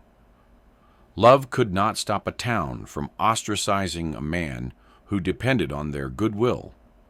She was a cancer to him. She was the rot in the foundation of the house he had built. He was too noble to say it, too stubborn to admit it, but she was destroying him piece by piece. She went to their bedroom. She pulled her old canvas bag from the back of the wardrobe. She did not take the silk dresses. She did not take the jewelry he had bought her. She packed her old wool skirt, her faded blouse, and the heavy coat she had stolen from him in the cabin. She waited until nightfall. The house was quiet. Weston was in the barn, checking on a mare that was foaling. Evelyn slipped down the back stairs. She wrote no note. Words felt insufficient for the magnitude of the betrayal she was committing for his own good. She opened the back door. The cool night air hit her face. "Going somewhere?" The voice came from the shadows of the porch. Evelyn froze. Weston stepped into the light of the lantern hanging by the door. He was still wearing his work clothes, smelling of hay and horses. His face was unreadable, but his eyes were dark pits of turbulent emotion. "Weston," she breathed, I did not hear you come in." He looked at the bag in her hand. He looked at the old clothes she was wearing. "You were leaving," he stated. Just like that, without a word. "It is for the best," Evelyn said, her voice trembling. "You know it is." "Do I?"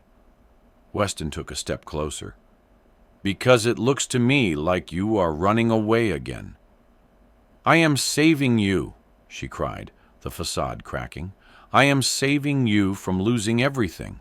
The bank, the ranchers, your reputation. I'm ruining it all, Weston. I am a waitress from a saloon. I slap women in church. I bring scandal to your door. You said you would start over. But why should you have to? Why should you lose everything for me?" "Because none of it matters without you," Weston roared. The volume of his voice made her jump. He had never yelled at her, not once. He crossed the porch and grabbed the bag from her hand, flinging it out into the yard. It landed with a thud in the dirt. "You think I care about the bank? You think I care about Higgins and his petty little consortium?" Weston seized her shoulders, shaking her. "I spent 10 years drowning in this money, Evelyn. I sat in this house, surrounded by gold and land, and I wished I was dead every single day. I was a ghost, haunting my own life, until I walked into that saloon and saw you." Tears streamed down Evelyn's face.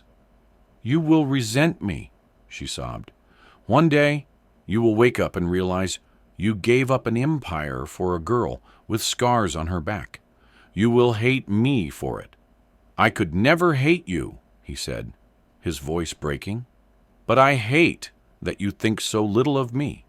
I hate that you think my love is so weak it can be bought by a banker." He released her shoulders and stepped back, running his hand through his hair.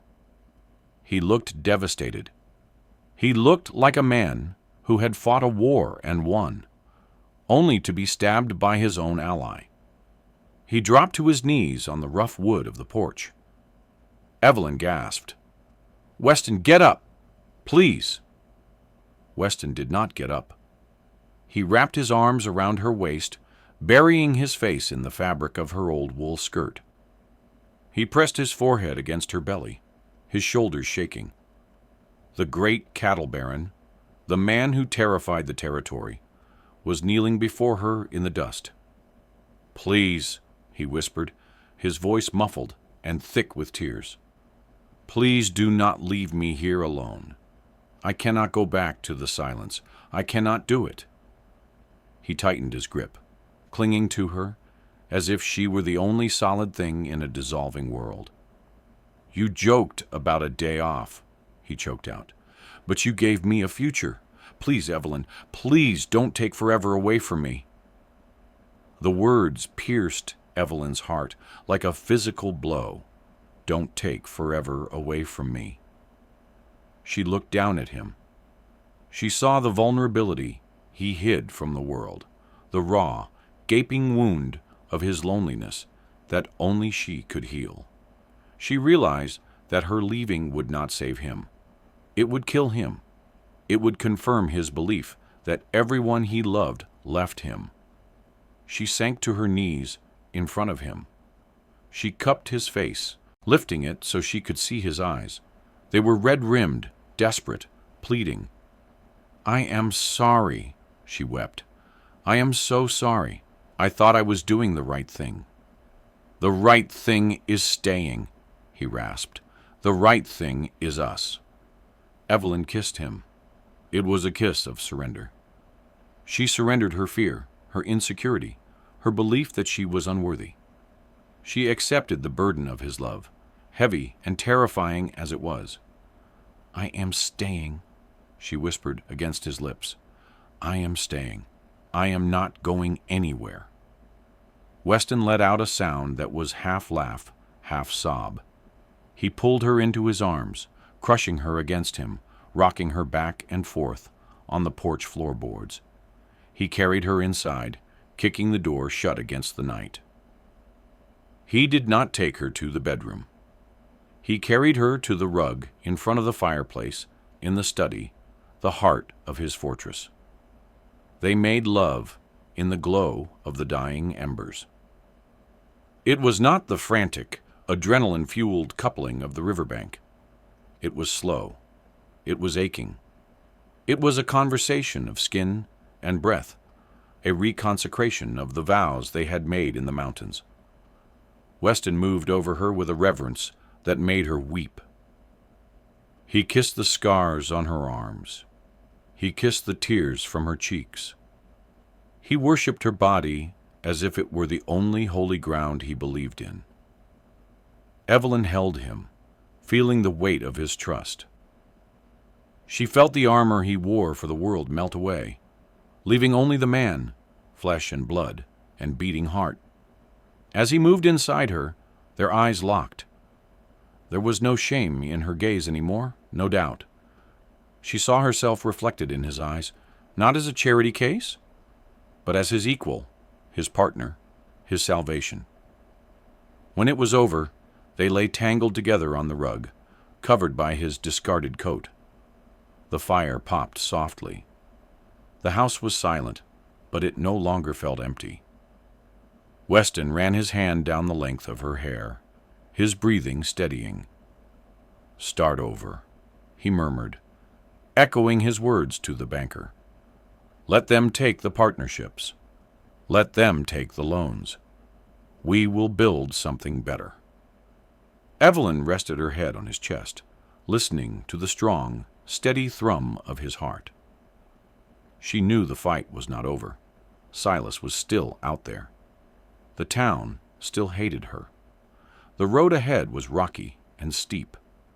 But as she lay in the arms of the billionaire cowboy, who would burn his kingdom for her, Evelyn Gray realized she finally had the one thing she had never dared to wish for. "We will build it together," she whispered. Weston kissed her forehead, his arm tightening around her. "Together," he agreed, "forever." The ridge above the Triple C Ranch was the highest point in the valley, a place where the earth seemed to rise up to meet the endless expanse of the Wyoming sky. It was here, under a canopy of clouds that drifted like slow-moving ships, that Evelyn Gray and Weston Cade stood to make their promises. There were no pews, no organ music, and no crowd of onlookers to whisper judgment behind their hands. The only witness was Jeb, the foreman, who stood holding his hat in his gnarled hands, and the young Reverend Thomas, whom Weston had brought from a neighboring county, a man who cared more for the spirit of the law than the letter of social standing.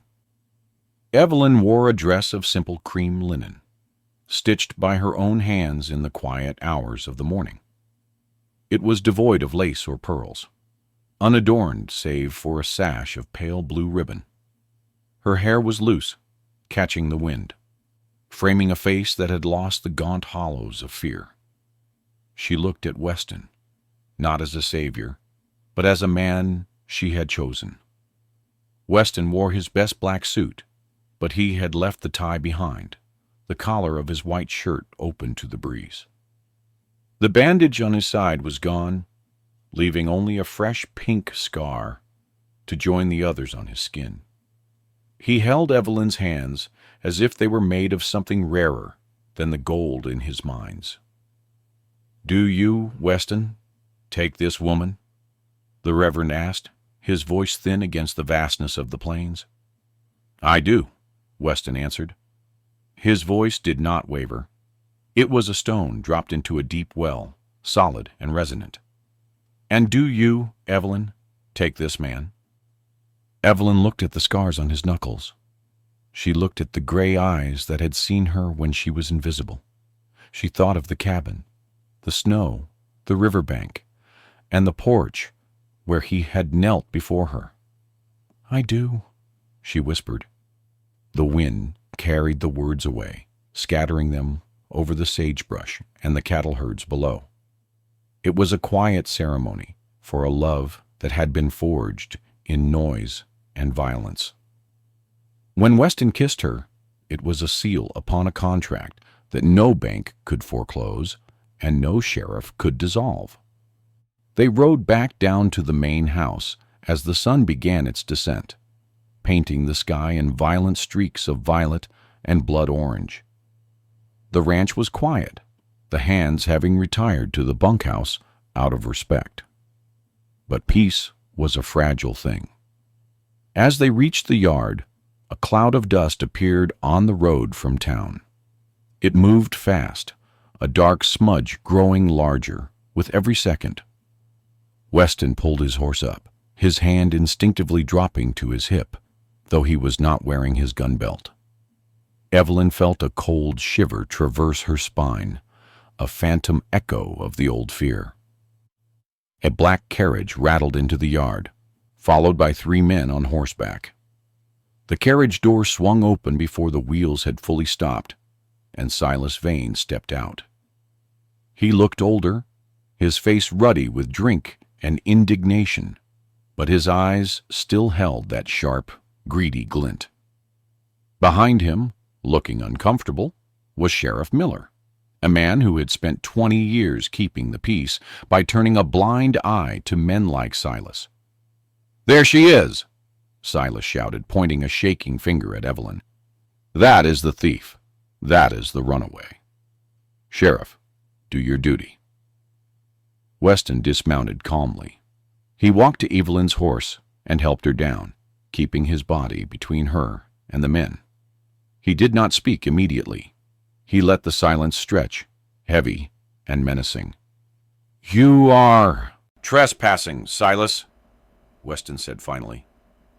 "I am reclaiming my property," Silas spat, stepping forward. "That girl is my niece. She is under contract to me until she pays off her father's debts. She stole money from my safe, and she ran off with a man who has no respect for the law."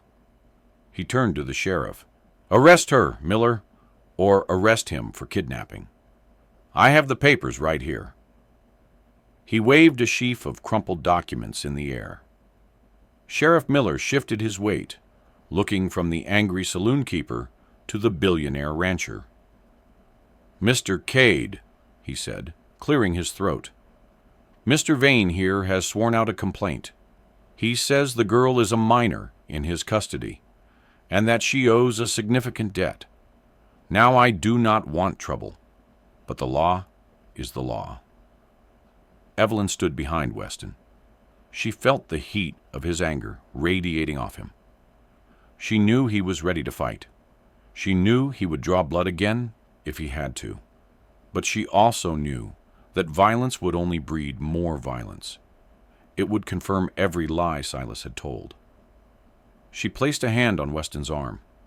He looked back at her, his eyes pleading with her to let him handle it. She shook her head gently. "This is my fight," she whispered. Evelyn stepped out from behind the shield of her husband. She walked forward until she was standing 5 paces from her step-uncle. She did not flinch when he sneered at her. She did not tremble. "I am not a minor," Evelyn said, her voice carrying clear across the yard. "I am 24 years old, and I am not a thief. The $2 I took from under the floorboard was money I earned, sweeping your floors and pouring your poison."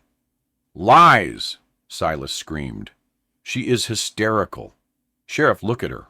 She is unstable." "I am not property," Evelyn continued, ignoring him. "I am a human being, and you did not come here for justice, Silas. You came here because you sold me to a trader named Gorski for $500, and you cannot deliver the goods."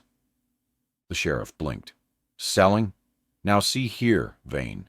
That sounds like—" "She is lying," Silas roared, sweat beading on his forehead. Weston stepped forward then. He reached into his jacket pocket and pulled out a folded piece of paper. It was clean, crisp, and bore the seal of the territorial judge.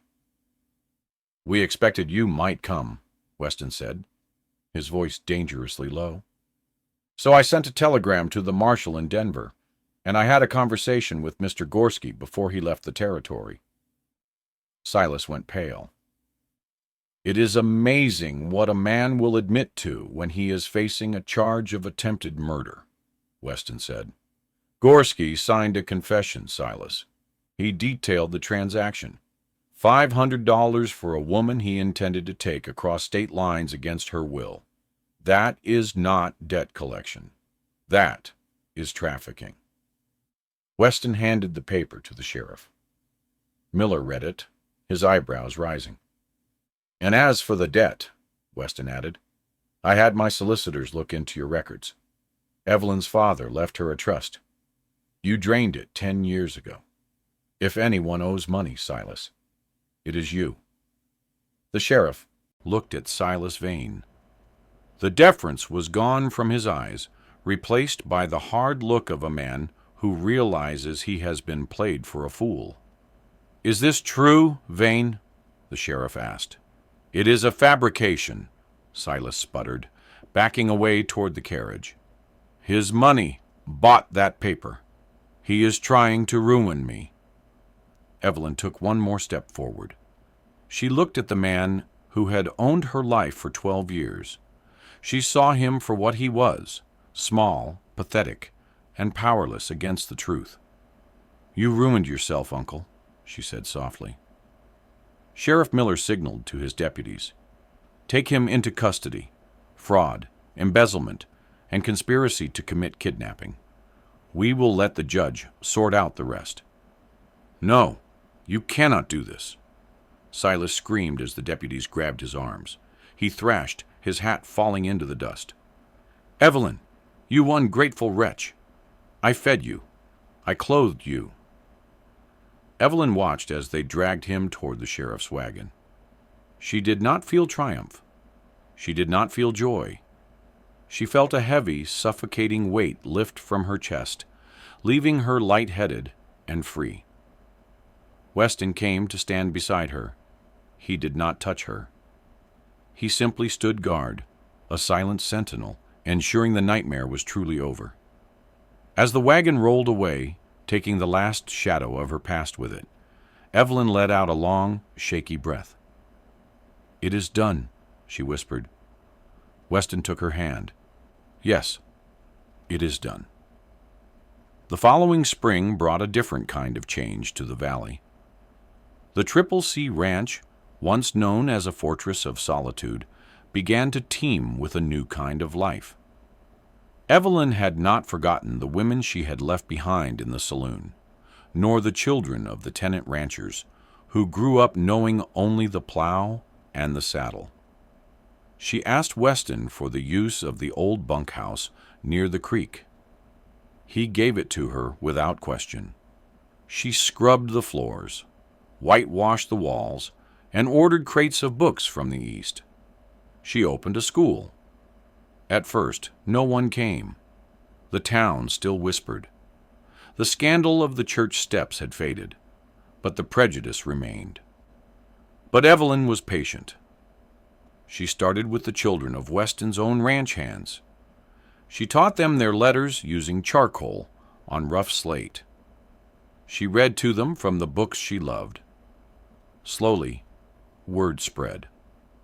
A rancher's wife, desperate for her son to learn to read the grain contracts, sent him down the road.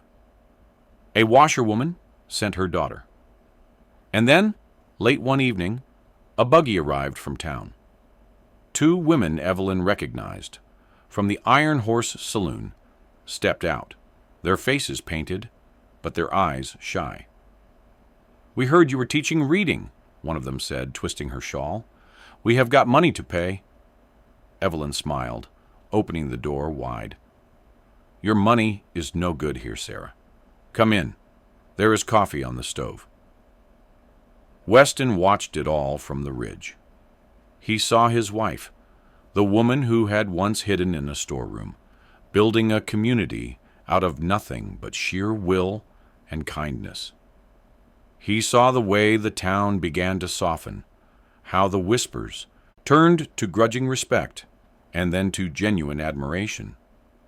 He saw the way she walked with her head high, not because she was Mrs. Cade, but because she was Evelyn. He had his own work to do. The old stone house, with its dark corners and memories of grief, was not fit for the life they were building. He hired a crew of carpenters, not from the town, but artisans from the city, who knew how to work with glass and light. They built on the hill overlooking the river. Evelyn designed it. She wanted a porch that wrapped around the entire house, wide enough for rocking chairs and dancing. She wanted a kitchen that faced the morning sun, with walls of windows, so she would never again feel trapped in the dark. And she wanted a library. When the house was finished, the library was its heart. It was a room of warm cherry wood and floor-to-ceiling shelves. In the center stood a large desk where Evelyn kept her journals. She wrote every day. She wrote to purge the poison of the past, and she wrote to capture the beauty of the present. She wrote about the smell of stale beer and the sting of a slap. She wrote about the biting cold of the cabin and the taste of canned peaches. She wrote about the way Weston's hands looked when he held the reins, scarred and capable. She wrote so she would never forget that she had survived. One evening in late autumn, a year after their marriage, a storm began to roll in over the mountains. It was not a blizzard, but a heavy, thunderous rainstorm that turned the sky a bruised purple. Weston found Evelyn in the library. She was sitting by the fire, a pen in her hand, watching the lightning flash through the large windows. She did not flinch at the thunder. The fear of loud noises had faded, replaced by the quiet confidence of safety. He walked over and sat on the rug beside her chair, resting his arm on her knees. He looked at the journal open in her lap. "What are you writing?" he asked. Evelyn ran her hand through his hair, which was beginning to show streaks of gray at the temples. "I am writing about the wish," she said softly. Weston smiled, the lines around his eyes crinkling. "The day off." Evelyn chuckled. "It seems like a lifetime ago. That angry, tired girl who just wanted to sit down for 5 minutes." Weston turned his hand over, interlacing his fingers with hers. He looked at the fire, his expression turning serious. "If I asked you again," he said quietly, "if I put a gold coin on the table right now and asked you what you wished for, would it still be a day off?" Evelyn looked at him. She looked at the man who had ridden through a blizzard for her, the man who had knelt on a porch and begged her to stay, the man who had built her a house of light to chase away her shadows. She looked around the room at the books, the warmth, the life they had created from the ashes of their tragedies. She thought of the school and the children who were learning that they were worth more than their labor. She slid from the chair to sit on the rug facing him. She took his face in her hands, feeling the roughness of his beard and the warmth of his skin. She leaned forward and kissed his knuckles, lingering over the scars. "No," she whispered, her voice thick with emotion. "I do not need a day off, Weston. I do not need to escape anymore." She pressed her forehead against his. "My wish would be this," she said. "Just this. To be here with you in the home we built. To have the right to love you without fear. To wake up every morning and know that I am free." Weston closed his eyes, letting out a breath that sounded like a prayer answered. He pulled her into his arms, holding her tight against the coming storm. "You have it," he vowed. "You have it all." Outside, the thunder boomed, shaking the glass in the frames. The wind howled around the eaves, trying to find a way in. But inside, the fire burned steady and bright. Evelyn and Weston sat together, watching the storm roll over the horizon. They did not hide. They did not run. They watched the lightning strike the earth, unafraid of the noise or the fury. They had already survived the worst the world could do to them. They had walked through the snow, and the blood, and the fire, and they had come out the other side, hand in hand. The storm could rage all it wanted. They were home. Thank you for listening to this story. It has been a journey through the dust, the snow, and the resilience of the human heart. I hope Evelyn and Weston's story reminded you that even in the harshest winters, spring always returns. I would love to know where you are listening from. Please leave a comment below and share your location. If you enjoyed this tale of the American frontier, please consider subscribing to From Wild West for more stories of love, survival, and the rugged beauty of the past. I also invite you to share your thoughts on the story in English. Did Evelyn's choice resonate with you? What would your wish be? I look forward to reading your comments.